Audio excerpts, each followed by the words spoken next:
Hi all welcome to my channel.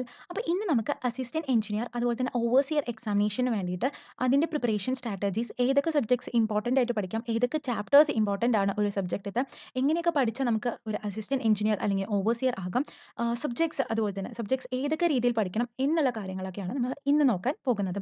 So അതിലേക്ക് പോകുന്നതിന് മുമ്പ് നിങ്ങൾക്ക് ഒരു ആകണം, അസിസ്റ്റന്റ് എഞ്ചിനീയർ ആകണം എന്നുണ്ടെങ്കിൽ നിങ്ങൾക്കൊരു ഡ്രീം ഉണ്ടാകണം. എനിക്ക് നിങ്ങളുടെ ഡ്രീം അസിസ്റ്റന്റ് എഞ്ചിനീയർ ആകാൻ തന്നെയാണോ എന്ന് ആദ്യം നിങ്ങൾ ഫസ്റ്റ് വന്നിട്ട് തീരുമാനിക്കണം. എന്നാലേ നമുക്ക് അതിലേക്ക് പോയ ഒരു സാറ്റിസ്ഫാക്ഷൻ ഉണ്ടാകുള്ളൂ. അല്ലാതെ നിങ്ങളുടെ ഡ്രീം ചിലപ്പോൾ ഓൺടർപ്രിനർ ആയിരിക്കാം, ടീച്ചർ ആയിരിക്കാം, അല്ലെങ്കിൽ വേറെ എന്തായിരിക്കാം. പക്ഷേ നിങ്ങൾ ആ ഡ്രീമൊക്കെ വിട്ടിട്ട് ആർക്കോ വേണ്ടി ഫാമിലിക്ക് വേണ്ടിയിട്ട് അല്ലെങ്കിൽ എനിക്കൊരു പെർമനന്റ് ജോബ് കിട്ടണം എന്നുള്ള കാര്യം കൊണ്ട് മാത്രം അസിസ്റ്റന്റ് എഞ്ചിനീയർ എക്സാമിനേഷനിലേക്ക് നിങ്ങൾ പ്രിപ്പയർ ചെയ്യാൻ തുടങ്ങിയെന്ന് വെച്ചാൽ നിങ്ങൾ മേ ബി അസിസ്റ്റന്റ് എഞ്ചിനീയർ ആയേക്കാം. ബട്ട് നിങ്ങൾക്കൊരു സാറ്റിസ്ഫാക്ഷൻ ഉണ്ടാകില്ല. എപ്പോഴും നിങ്ങളുടെ പാഷൻ ഏതാണോ അത് മാത്രം കോൺസെൻട്രേറ്റ് ചെയ്തിട്ട് പഠിക്കുക. ഓക്കെ, അതിലേക്കുള്ളത് മാത്രം നിങ്ങൾ കോൺസെൻട്രേറ്റ് ചെയ്യുക. അപ്പോൾ നിങ്ങളുടെ പാഷൻ വന്നിട്ട് ഓൺടർപ്രിനർ ആകണം എന്നാണെങ്കിൽ നിങ്ങൾ ദയവ് ചെയ്ത് അതിലേക്ക് പോകൂ. കൺഫേം അതിൽ സക്സസ് ആകും. ഓക്കെ, നമുക്കിപ്പോൾ അസിസ്റ്റന്റ് എഞ്ചിനീയർ എക്സാമിനേഷന് വേണ്ടിയിട്ട് എങ്ങനെയാണെന്ന് നോക്കാം. അപ്പോൾ ഈ എക്സാമിനേഷൻ ഒരു രീതിയിൽ പഠിച്ച ഏകദേശം ഓവർസിയർ എക്സാമിനേഷൻ, ഓവർസിയർ ഗ്രേഡ് 1ലും ഏകദേശം ഇതുപോലെ തന്നെ വരും. സോ അത് രണ്ടും കൂടിയിട്ട് കവർ ചെയ്യാവുന്ന ഒരു വീഡിയോ ആയിരിക്കും. സോ വീഡിയോ കുറച്ച് ലെങ്തി ആയിരിക്കും, കാരണം ഏകദേശം പ്രിപ്പറേഷൻ സ്ട്രാറ്റജി അതൊക്കെ ഇൻക്ലൂഡ് ആകുന്നത് കൊണ്ട് ഏകദേശം കുറച്ച് ലെങ്ത് ആയ വീഡിയോ ആയിരിക്കും. സോ എപ്പോഴും നമ്മൾ സ്മാർട്ടായിട്ട് പ്രിപ്പയർ ചെയ്യണം, നോട്ട് ഹാർഡ്. സോ കുറേ ദിവസങ്ങൾ പഠിച്ചു അല്ലെങ്കിൽ കുറേ മാസങ്ങൾ, കുറേ വർഷങ്ങൾ, 5 to 10 ഇയേഴ്സ് പഠിച്ചിട്ടും കിട്ടാത്തവരുണ്ടാകും. സോ എപ്പോഴും നമ്മൾ ഏതൊരു എക്സാമിനേഷന് പ്രിപ്പയർ ചെയ്യുകയാണെങ്കിലും സ്മാർട്ടായിട്ട് പ്രിപ്പയർ ചെയ്യാം. ഓക്കെ. ഫസ്റ്റ് നിങ്ങൾ ഇപ്പോൾ സിവിൽ എഞ്ചിനീയറിംഗ് റിലേറ്റഡ് ആയിട്ടുള്ള എക്സാമിനേഷൻ ആണ് എഴുതാൻ തീരുമാനിച്ചു എന്ന് പറഞ്ഞിട്ടുണ്ടെങ്കിൽ ഫസ്റ്റ് സിവിൽ എഞ്ചിനീയറിംഗ് ഫുൾ ആയിട്ട് പഠിക്കൂ. ആദ്യം വന്നിട്ട് ഇപ്പോൾ നമുക്ക് ഇമ്പോർട്ടൻറ്റ് സബ്ജക്ട്സ് അല്ലെങ്കിൽ ഇമ്പോർട്ടൻ്റ് ആയിട്ടുള്ള ടോപ്പിക്സ് ഇതൊക്കെ നോക്കുന്നതിന് മുമ്പായിട്ട് സിവിൽ എഞ്ചിനീയറിംഗ് 100% സിവിൽ എഞ്ചിനീയറിംഗ് പഠിച്ചിട്ടുണ്ടാകണം. അതായത് ഇപ്പോൾ സ്ട്രെങ്ത് ഓഫ് മെറ്റീരിയൽസ് എടുത്തു. സ്ട്രെങ്ത് ഓഫ് മെറ്റീരിയൽസ് ഇത് 100% സ്ട്രെങ്ത് ഓഫ് മെറ്റീരിയൽസും കവേർഡ് ആയിരിക്കണം. അല്ലെങ്കിൽ ഒരു ജിയോ ടെക്നിക്കൽ എഞ്ചിനീയറിംഗ് എടുത്തു. Jio technical engineering full covered ആയിരിക്കണം. കാരണം എന്തുകൊണ്ടാണെന്ന് വെച്ചാൽ എസ്പെഷ്യലി ഈ കേരള PSC എന്ന് പറയുന്നത് അൺപ്രഡിക്റ്റബിൾ ആയിട്ടുള്ള ഒരു കാര്യമാണ്. അപ്പം ഇപ്പോൾ ഇമ്പോർട്ടൻ്റ് ആയിട്ടുള്ള സബ്ജക്റ്റ് അല്ലെങ്കിൽ ഇമ്പോർട്ടൻ്റ് ആയിട്ടുള്ള ടോപ്പിക്ക് മാത്രം നിങ്ങൾ പഠിച്ച് പോയി എന്ന് വെച്ചാൽ ചിലപ്പോൾ മേ ബി ഓപ്പോസിറ്റ് ആയിട്ടായിരിക്കും ചോദിക്കുന്നുണ്ടാകുക. സോ എപ്പോഴും നമ്മൾ ഏതൊരു പ്രിപ്പറേഷൻ, അപ്പോൾ ഏതൊരു എക്സാമിന് വേണ്ടിയിട്ട് പ്രിപ്പയർ ചെയ്യുകയാണെങ്കിലും ഫസ്റ്റ് സിവിൽ എഞ്ചിനീയറിംഗ് ഫുൾ ആയിട്ട് വ്യക്തമായിട്ട് പഠിക്കും. അത് കഴിഞ്ഞിട്ടും നിങ്ങൾക്ക് അസിസ്റ്റന്റ് എഞ്ചിനീയറിംഗ് ആണോ, അപ്പോൾ ആ അസിസ്റ്റന്റ് എഞ്ചിനീയറിംഗ് എക്സാമിൻ്റെ രീതിയിലേക്ക് നിങ്ങൾ ക്വസ്റ്റ്യൻസ് പ്രാക്ടീസ് ചെയ്യാം. അപ്പോൾ അസിസ്റ്റന്റ് എഞ്ചിനീയറിംഗ് ലെവൽ എന്ന് പറയുമ്പോൾ കുറച്ച് ലെവൽ താഴെയായിരിക്കും. അതായത് ഇപ്പോൾ തിയറീസും അതുപോലെ തന്നെ സ്മോൾ സ്മോൾ ന്യൂമറിക്കൽസ് ഒക്കെ ഉണ്ടാകുള്ളൂ. പക്ഷേ അത് കുറച്ചും കൂടി ഹൈ ലെവലായ ഗേറ്റ് എക്സാമിനേഷൻ എന്ന് പറയുമ്പോൾ ഗേറ്റ് എക്സാമിനേഷൻ്റെ ക്വസ്റ്റ്യൻസ് എന്ന് പറയുന്നത് വളരെ ഡിഫറൻ്റ് ആണ്, ഡിഫിക്കൽട്ടുമാണ്. ഒരു 90% എന്ന് പറയുന്നത് ന്യൂമറിക്കൽസ് മാത്രമായിരിക്കും. കുറച്ചും കൂടി ഹയർ ലെവൽ, ഏറ്റവും ഹയർ ലെവൽ ആയിട്ടുള്ള നമ്മുടെ UPSC ലെവൽ, UPSC ESCയിലേക്ക് പോകുമ്പോൾ ഹൈ ലെവൽ ആയിരിക്കും ക്വസ്റ്റ്യൻസ് എന്ന് പറയുമ്പോൾ. കാരണം പ്രിലിംസ് കുറച്ചും കൂടി ഈസി ആയിരിക്കും. പക്ഷേ കൺവെൻഷനലൊക്കെ പോകുമ്പോൾ കുറച്ചും കൂടി ടഫ് ആയിട്ടുള്ള ക്വസ്റ്റ്യൻസ് ഉണ്ടാകും. ലെങ്തി ആയിട്ടുള്ള ക്വസ്റ്റ്യൻസ് ഉണ്ടാകും. അപ്പോൾ അതൊക്കെ എന്നിട്ട് നമ്മൾ practice level of questions practice ചെയ്യണതിൽ മാത്രമേ ഡിഫർ ആകാൻ പാടുള്ളൂ. അപ്പോൾ ഫസ്റ്റ് എന്താ ചെയ്യേണ്ടതെന്ന് വെച്ചാൽ നമ്മൾ ഏതൊരു എക്സാമിനേഷന് പ്രിപ്പയർ ചെയ്യുമ്പോഴും ഫസ്റ്റ് സിവിൽ എഞ്ചിനീയറിംഗ് ഫുൾ ആയിട്ട് പഠിക്കുക. നിങ്ങൾ സിവിൽ എഞ്ചിനീയറിംഗ് റിലേറ്റഡ് ആയിട്ടുള്ള എക്സാമിനേഷൻ എഴുതുകയാണെങ്കിൽ ഫുൾ കൺസെപ്റ്റ്സും ക്ലിയർ പെർഫെക്റ്റ് ആയിട്ട് നമ്മൾ ക്ലിയർ ആക്കുക. അപ്പോൾ ഈ ഫുൾ സിവിൽ എഞ്ചിനീയറിംഗ് ക്ലിയർ ആയിട്ട് കൺസെപ്റ്റ്സ് ഒക്കെ നല്ലപോലെ പഠിക്കാൻ ഏകദേശം 9 മന്ത്സ് ടു 1 ഇയർ എന്തായാലും വേണം. മിനിമം 6 മന്ത്സ് ആണ് പറയുക. പക്ഷേ എന്നാലും നമുക്കൊരു ഒരു ലെവലിലേക്ക് ഒരു 9 മന്ത്സ് എന്ന് വെക്കാം. അപ്പോൾ ഒരു ബഫറിംഗ് ആയിട്ട് 9 മന്ത്സ് എന്ന് വെക്കാം. അപ്പോൾ 9 മന്ത്സ് എങ്കിലും മിനിമം വേണം പ്രിപ്പയർ ചെയ്യാൻ. സോ 6 മന്ത്സിലും പ്രിപ്പയർ ചെയ്യാം. പ്രിപ്പയർ ചെയ്യാൻ പറ്റില്ല എന്നല്ല, ബട്ട് എന്നാലും പറയാം. Okay.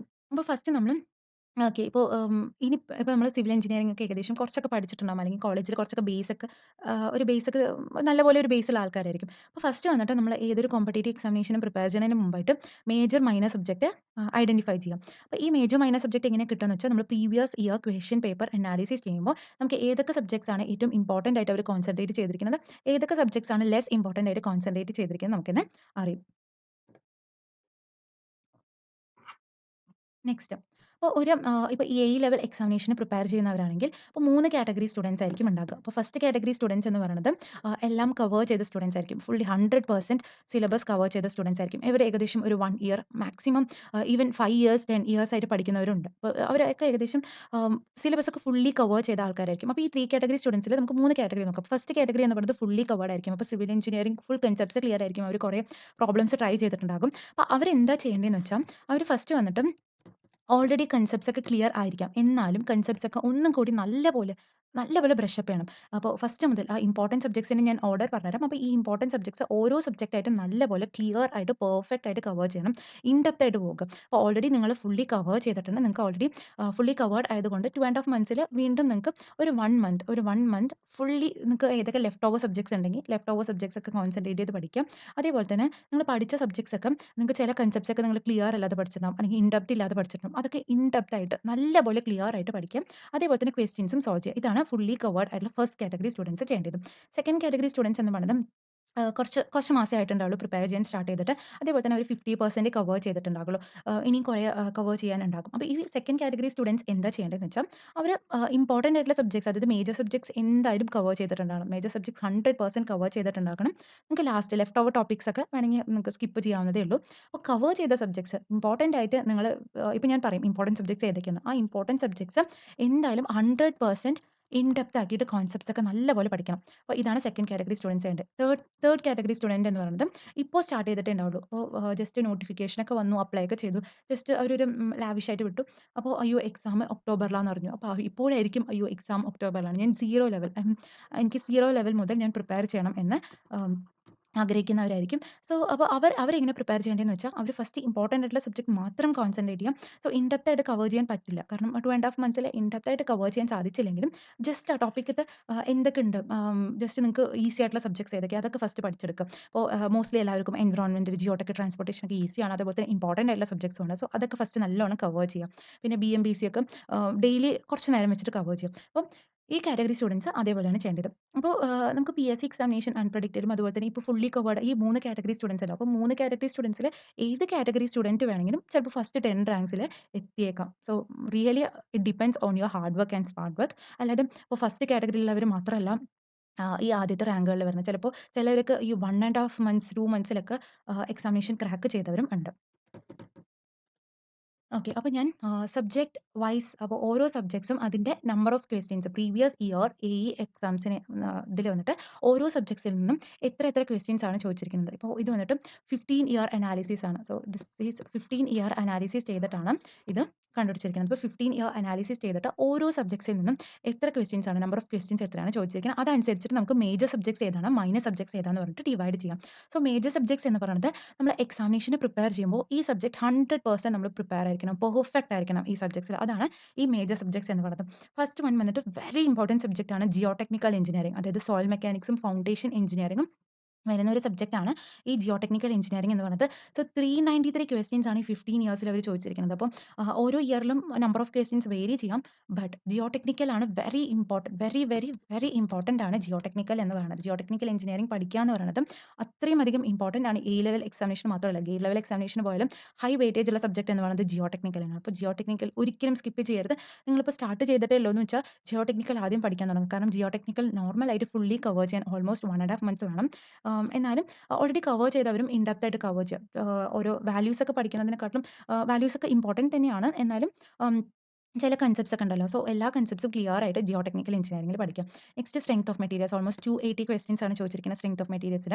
So strength of material എന്ന് പറയുന്നത് മോസ്റ്റ്ലി ന്യൂമറിക്കൽ ഓറിയന്റഡ് ആയിട്ടുള്ള സബ്ജക്റ്റ് ആണ് സ്ട്രെങ്ത് ഓഫ് മെറ്റീരിയൽസ് എന്ന് പറയുന്നത്. അപ്പോൾ ഫസ്റ്റ് ഒരു എഞ്ചിനീയറിംഗ് മെക്കാനിക്സിന്റെ ബേസ് ഉണ്ടെങ്കിലാണ് സ്ട്രെങ്ത് ഓഫ് മെറ്റീരിയൽസ് കുറച്ച് നല്ലപോലെ നമുക്ക് കിട്ടുള്ളൂ. അപ്പോൾ സ്ട്രെങ്ത് ഓഫ് മെറ്റീരിയൽസ് പഠിച്ചു കഴിഞ്ഞാൽ മാത്രമേ നമുക്ക് RCC, structure analysis, steel, FM, HM ഇതൊക്കെ പഠിക്കാൻ സാധിക്കുള്ളൂ. കാരണം സ്ട്രെങ്ത് ഓഫ് മെറ്റീരിയൽ വന്നിട്ട് ഒരു ഒരു ബേസ് വേണം സ്ട്രെങ്ത് ഓഫ് മെറ്റീരിയൽസിന്. അപ്പോൾ ഒരു സ്ട്രക്ചർ തന്നെ ഏറ്റവും ഇമ്പോർട്ടന്റ് ആയിട്ടുള്ള സബ്ജക്ട് എന്ന് പറയുന്നത് സ്ട്രെങ്ത് ഓഫ് മെറ്റീരിയൽ ആണ്. അപ്പോൾ സ്ട്രെങ്ത് ഓഫ് മെറ്റീരിയൽ ഓൾറെഡി ഞാനൊരു ഡീറ്റെയിൽ ആയിട്ടുള്ള വീഡിയോ ചെയ്തിട്ടുണ്ട്. ഇങ്ങനെ അതിൽ എങ്ങനെ പഠിക്കണം എന്ന് പറഞ്ഞിട്ട്. സോ അത് വേണമെങ്കിൽ റെഫർ ചെയ്യാം.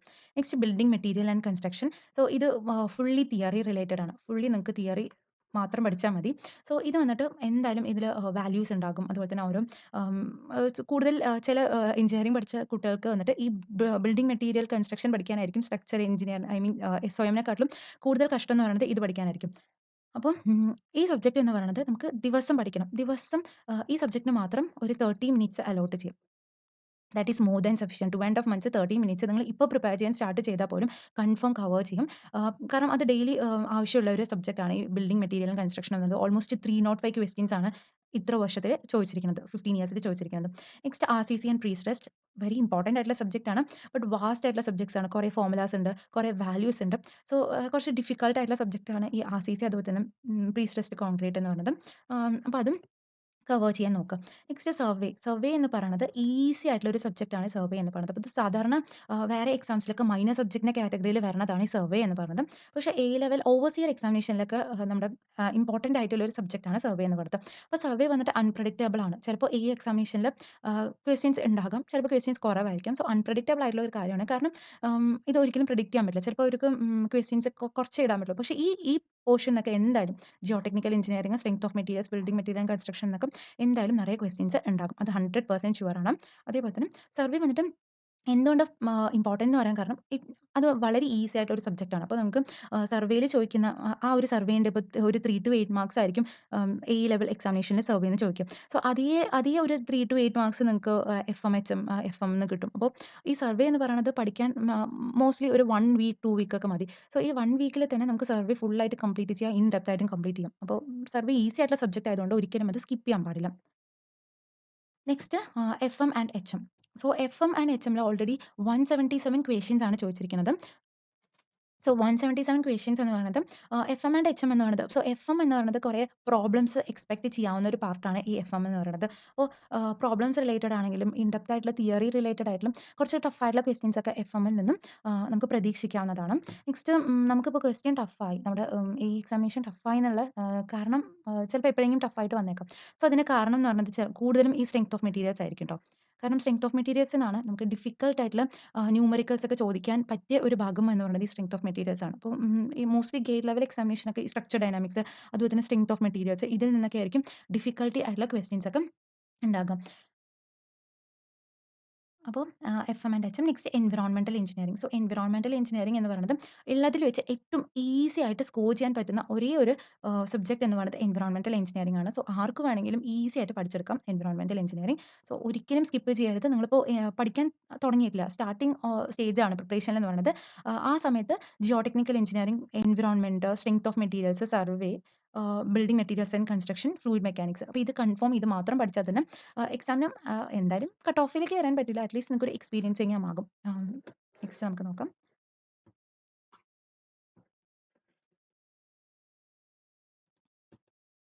അപ്പോൾ ഇതാണ് സെക്കൻഡ് കാറ്റഗറി എന്ന് പറയുന്നത്. അപ്പോൾ ട്രാൻസ്പോർട്ടേഷൻ, എഞ്ചിനീയറിംഗ്, മെക്കാനിക്സ് എന്ന് പറയുന്നതൊക്കെ ഈസി ആയിട്ടുള്ള സബ്ജക്ട്സ് ആണ്. ട്രാൻസ്പോർട്ടേഷൻ ഒക്കെ വളരെ ഈസിയാണ്. എഞ്ചിനീയറിംഗ്, മെക്കാനിക്സ് എന്ന് പറയുന്നത് എന്തുകൊണ്ട് വളരെ ഈസി എന്ന് പറയുന്നത് കാരണം നമ്മൾ എഞ്ചിനീയറിംഗ്, മെക്കാനിക്സ് ഓൾറെഡി നമ്മുടെ 11th, 12th പഠിച്ച് കഴിഞ്ഞ ഒരു സബ്ജക്റ്റാണ്. So 11th, 12th in depth ആയിട്ട് പഠിച്ച എല്ലാവർക്കും എഞ്ചിനീയറിംഗ്, മെക്കാനിക്സ് വളരെ ഈസി ആയിരിക്കും. ഈവൻ കോളേജിൽ നമുക്ക് എഞ്ചിനീയറിംഗ്, മെക്കാനിക്സ് ആയിരിക്കും ഈസി ആയിട്ടുള്ള സബ്ജക്റ്റ്. കാരണം ഈവൻ 12th-ലും 11th-ലൊക്കെ നമുക്ക് നമ്മൾ ഈ പ്രദീപ്സിൻ്റെ എൻസിഇആർടി ഗൈഡ്സ് ഒക്കെ വാങ്ങിയിട്ട് ഓൾറെഡി നല്ലോണം കവർ ചെയ്ത് കുറേ പ്രോബ്ലംസ് ഒക്കെ സോൾവ് ചെയ്തിട്ടായിരിക്കും നമ്മൾ ഫിസിക്സ് എക്സാമിന് പോയിട്ടുണ്ടാക്കുക. കാരണം ഫിസിക്സ് ആയിരിക്കും കുറച്ച് കഷ്ടമായിട്ട് ക്വസ്റ്റ്യൻസ് ചോദിക്കുക ആ സമയത്ത്. അപ്പോൾ എല്ലാവരും ഫിസിക്സ് ഒക്കെ എന്തായാലും എൻസിഇആർടി ഗൈഡും ആ പ്രദീപ്സിൻ്റെ കട്ടിയുള്ള ഗൈഡൊക്കെ ആയിരിക്കും മോസ്റ്റ്ലി എല്ലാവരും ആ സമയത്ത് പഠിച്ചിട്ടുണ്ടാവുക. സോ ഓൾറെഡി നമ്മൾ കുറേ ക്വസ്റ്റ്യൻസ് 11th, 12th സോൾവ് ചെയ്തിട്ടുള്ളതാണ്. സോ നമുക്ക് ഇൻ ഡെപ്ത് ആയിട്ട് നമ്മൾ പഠിച്ചൊരു സബ്ജക്റ്റുമാണ് ഈ എഞ്ചിനീയറിംഗ്, മെക്കാനിക്സ് എന്ന് പറയുന്നത്. സോ അത് ഹൈ വെയിറ്റേജ് ഉള്ള സബ്ജക്ട്സ് തന്നെ. അപ്പോൾ ഒരു ഓൾമോസ്റ്റ് നമ്മുടെ എഫ്-എമ്മിലൊക്കെ വരുന്ന അതേ ലെവൽ 4-8 ക്വസ്റ്റ്യൻസ് ഒക്കെ ചോദിക്കാറുണ്ട് നമ്മുടെ എഞ്ചിനീയറിംഗ്, മെക്കാനിക്സിൽ നിന്ന്. സോ 85 ക്വസ്റ്റ്യൻസ് ആണ് ഇതുവരെ 15 ഇയേഴ്സ് അനാലിസിസ് ചെയ്യുമ്പോൾ എഞ്ചിനീയറിംഗ്, മെക്കാനിക്സും അതുപോലെ തന്നെ 86 ക്വസ്റ്റ്യൻസ് ആണ് ട്രാൻസ്പോർട്ടേഷനിൽ നിന്ന് നമുക്ക് കിട്ടുന്നത്. സോ ട്രാൻസ്പോർട്ടേഷൻ എന്ന് പറയുന്നത് വളരെ ഈസിയാണ്. ജസ്റ്റ് ഫോർമുലാസ് മാത്രം നോട്ട് ചെയ്ത് വെച്ചാൽ മതി. പിന്നെ അതിൽ കുറേ വാല്യൂസ് ഉണ്ട്. ഇപ്പോൾ നമുക്ക് ജിയോമെട്രിക്കൽ ഡിസൈനിലാണെങ്കിലും സോ കർവിൻ്റെ വാല്യൂ അതുപോലെ തന്നെ കർവിൻ്റെ ഡിഫറെൻറ്റ് കാറ്റഗറീസ് ജിയോമെട്രിക്കൽ ഡിസൈനിൽ എസ്-എസ്-ടി, ഐ-എസ്-ടി അങ്ങനെ അതിൻ്റെ ഡിഫറെൻറ്റ് വാല്യൂസ് ഉണ്ട്. ഇപ്പോൾ high rainfall, low rainfall, cross സ്ലോപ്പിൻ്റെ വാല്യൂസ്. അപ്പോൾ അങ്ങനെ ആ വാല്യൂസ് ഒക്കെ നല്ലപോലെ IRC recommended values. So IRC recommended values ആയിട്ടുള്ള സോ ഫ്രിക്ഷൻ്റെ ഇതായിരിക്കും, ലോഞ്ചിറ്റ്യൂഡിനൽ ഫ്രിക്ഷൻ ഇതായിരിക്കും, സ്പീഡിന് ഇത് കൊടുക്കണം. അപ്പോൾ അങ്ങനത്തെ ഐആർസി റെക്കമെൻഡഡ് വാല്യൂസ് ഒക്കെ എന്തായാലും ഈ ട്രാൻസ്പോർട്ടേഷനിൽ പഠിച്ച് വെക്കണം. പിന്നെ അതിലും വരുന്ന പിന്നെ ചാപ്റ്റർ എന്ന് പറയുന്നത് ഈ ഹൈവേ മെറ്റീരിയൽസ് ഈസിയാണ്. ഹൈവേ മെറ്റീരിയൽ നമ്മൾ ഓൾറെഡി പഠിച്ചിട്ടുള്ളതായിരിക്കും. ഈസി ആയിട്ട് നമുക്ക് അതും കവർ ചെയ്യാം. സോ ഇത് രണ്ടും ഈസി ആയിട്ടുള്ള സബ്ജക്റ്റാണ്. ഇത് വിടരുത്. സോ സ്ട്രക്ചർ അനാലിസിസ് എന്ന് പറയുന്നത് സോ 72 ക്വസ്റ്റ്യൻസ് ഇതുവരെ ചോദിച്ചിട്ടുണ്ടെങ്കിലും structure analysis all numerical oriented അത്ര ന്യൂമറിക്കൽ ഓറിയന്റഡ് പോകാതെ കുറച്ച് ബേസിക് ആയിട്ടുള്ള തിയറി ക്വസ്റ്റ്യൻസ് ഒക്കെ നമുക്ക് ഇതിന്ന് നോക്കാം. Next estimation and building laws. ഇതിൽ നിന്നും 85 ക്വസ്റ്റ്യൻസ് ആണ് ചോദിച്ചിട്ടുള്ളത്.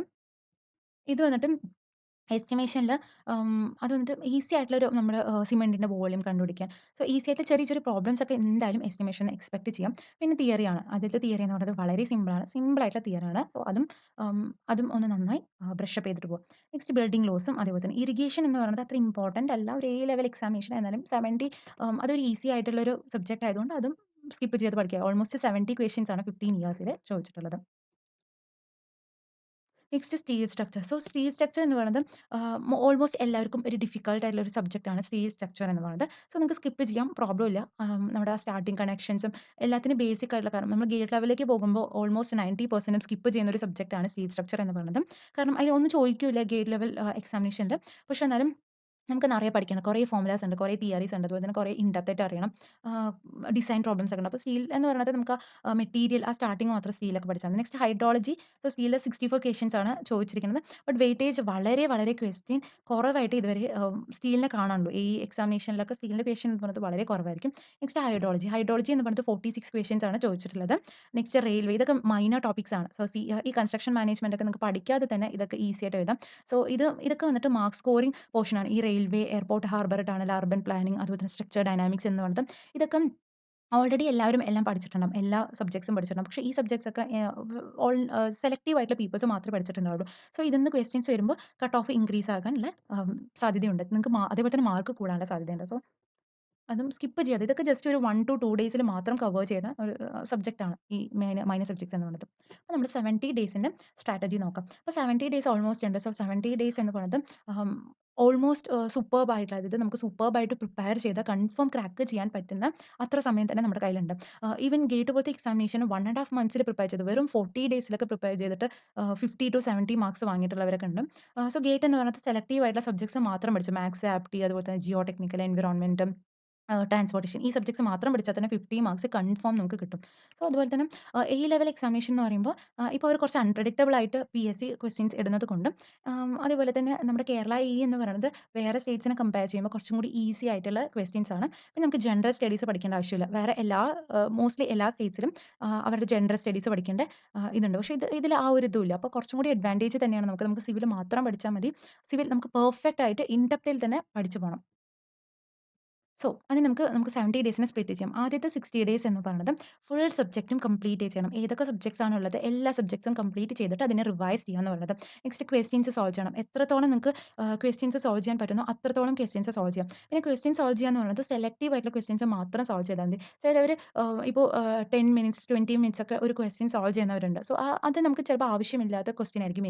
എന്ന് പറയുന്നത് കാൽക്കുലേറ്റർ ഇല്ലാതെ നമ്മൾ സോൾവ് ചെയ്യുന്ന ക്വസ്റ്റ്യൻസ് ആയിരിക്കും. ന്യൂമറിക്കൽസ് ആയിരിക്കും നമുക്ക് എക്സ്പെക്ട് ചെയ്യുക. സോ, അത് റിലേറ്റഡ് ആയിട്ടുള്ള ക്വസ്റ്റ്യൻസ് മാത്രം സോൾവ് ചെയ്താൽ മതി. ഇപ്പോൾ കുറേ പേര് പ്രീവിയസ് ഇയർ ക്വസ്റ്റ്യൻസ് ഒക്കെ സോൾവ് ചെയ്യണം. പ്രീവിയസ് ഇയർ SSC, JEE അതുപോലെ തന്നെ പ്രീവിയസ് ESE ക്വസ്റ്റ്യൻസ് ഒക്കെ സോൾവ് ചെയ്യുമ്പോൾ അതിൽ കാൽക്കുലേറ്റർ ഉപയോഗിച്ച് നിങ്ങൾക്ക് പ്രോബ്ലം സോൾവ് ചെയ്യാൻ ഉണ്ടെങ്കിൽ ഗേറ്റ് ലെവൽ ക്വസ്റ്റ്യൻസ് ഫുള്ള് നമുക്ക് ന്യൂമറിക്കൽസ് ഒക്കെ എന്തായാലും വെർച്വൽ കാൽക്കുലേറ്റർ യൂസ് ചെയ്തിട്ട് ചെയ്യാനുള്ള ന്യൂമറിക്കൽസ് ആയിരിക്കും. സോ, ഗേറ്റ് ലെവൽ ക്വസ്റ്റ്യൻസ് നമ്മൾ പ്രാക്ടീസ് ചെയ്യുമ്പോൾ നമ്മൾ ഓർക്കണം അത് നമുക്ക് PSCക്ക് ചോദിക്കൂ. അതും കൂടി ആലോചിച്ചിട്ട് നമുക്ക് പ്രാക്ടീസ് ചെയ്താൽ മതി. കാരണം വെറുതെ നമ്മുടെ സമയം വേസ്റ്റ് ആക്കണ്ട അത്രേ ഉള്ളൂ. So, always be selective in your preparation. So, പിന്നെ ക്വസ്റ്റ്യൻസ് അപ്പോൾ ചിലവർ വന്നിട്ട് 50 ക്വസ്റ്റ്യൻസ് ഒരു സബ്ജക്റ്റിൽ നിന്നും അല്ലെങ്കിൽ ഒരു ചാപ്റ്ററിൽ നിന്നും 50 ക്വസ്റ്റ്യൻസ് സോൾവ് ചെയ്തു. പക്ഷേ അതിൽ നിന്നും നമുക്ക് അതിൻ്റെ കൺസെപ്റ്റ് ക്ലാരിറ്റി അല്ലെങ്കിൽ ആ ക്വസ്റ്റ്യൻസിൽ നിന്ന് നമുക്ക് ഉൾക്കൊള്ളാൻ സാധിച്ചത് 0 ലെവലായിരിക്കും. പക്ഷേ ചിലവർ 10 ക്വസ്റ്റ്യൻസ് സോൾവ് ചെയ്തും 10 സെലക്ടീവ് ആയിട്ടുള്ള ക്വസ്റ്റ്യൻ സോൾവ് ചെയ്താലും ആ 10 ക്വസ്റ്റ്യനും വന്നിട്ട് ആ ചാപ്റ്റർ ഫുള്ളായിട്ട് കവർ ചെയ്യിക്കും. അതുപോലെ തന്നെ ആ ചാപ്റ്ററിൽ നിന്നും എക്സ്പെക്ട് ചെയ്യാൻ പറ്റുന്ന ഒരു ക്വസ്റ്റ്യനും ആയിരിക്കും. സോ, എപ്പോഴും നമ്മളൊരു ക്വസ്റ്റ്യൻ സെലക്ട് ചെയ്ത് ആഹ്, ആ പ്രിപ്പറേഷൻ ലെവൽ തന്നെ ആ രീതിയിൽ തന്നെ ആയിരിക്കണം. സോ, ന്യൂമറിക്കൽസ് മറക്കാതെ സോൾവ് ചെയ്യണം. കാരണം എന്താണെന്ന് വെച്ചാൽ ലെവൽ എക്സാമിനേഷൻ നമ്മുടെ കോമ്പറ്റീഷൻ ലെവൽ ഇൻക്രീസ് ആയി വരും. Number of people attending examination എന്ന് പറയുന്നത് വളരെ കൂടുതലാണ്. സോ, അതേപോലെ കോവിഡ് ആയതുകൊണ്ടും പീപ്പിൾ വന്നിട്ട് കുറേ പേരുടെ ജോബ് നഷ്ടപ്പെട്ടു. സോ, അതൊക്കെ കൊണ്ട് എല്ലാവരും ഗവൺമെന്റിലേക്ക് തിരിഞ്ഞത് കൊണ്ട് എല്ലാവരും കൂടുതൽ നമ്പർ ഓഫ് പാർട്ടിസിപ്പൻറ്റ്സ് എക്സാമിനേഷൻ എഴുതുന്നവർ വളരെ കൂടുതലാണ്. സോ, ന്യൂമറിക്കൽ ലെവൽ അവർ ന്യൂമറിക്കൽസ് കൂടുതൽ ഇൻക്ലൂഡ് ചെയ്യാനുള്ള സാധ്യതയുമുണ്ട്.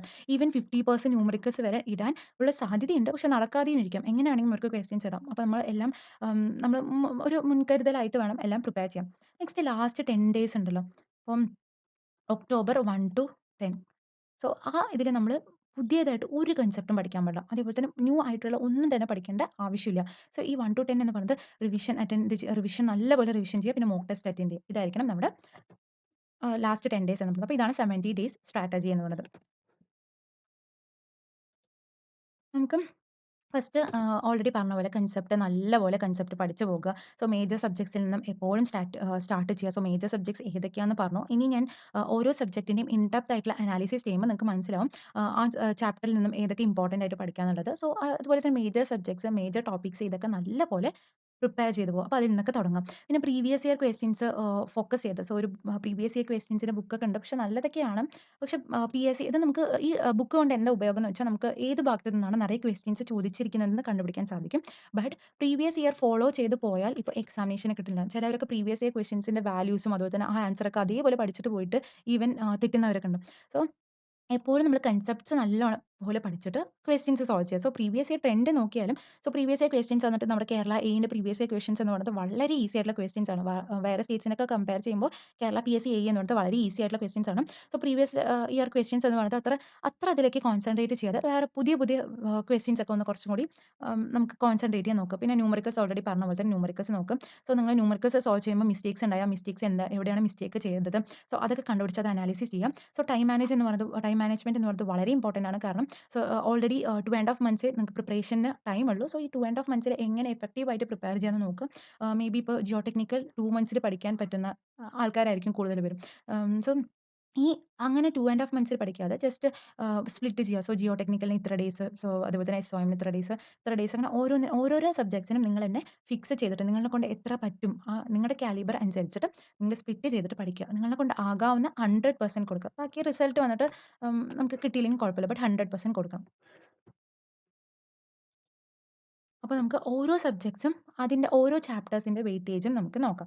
ഫസ്റ്റ് വന്നിട്ട് geo technical engineering. So marks അല്ല, so number of questions. So ഏതൊക്കെ ക്വസ്റ്റ്യൻസ് ആണ് എത്ര നമ്പർ ഓഫ് ക്വസ്റ്റ്യൻസ് ആണ് ഓരോ ചാപ്റ്ററിൽ നിന്നും ജിയോ ടെക്നിക്കൽ എഞ്ചിനീയറിംഗ് ചോദിച്ചിരിക്കുന്നത് നമുക്ക് നോക്കാം.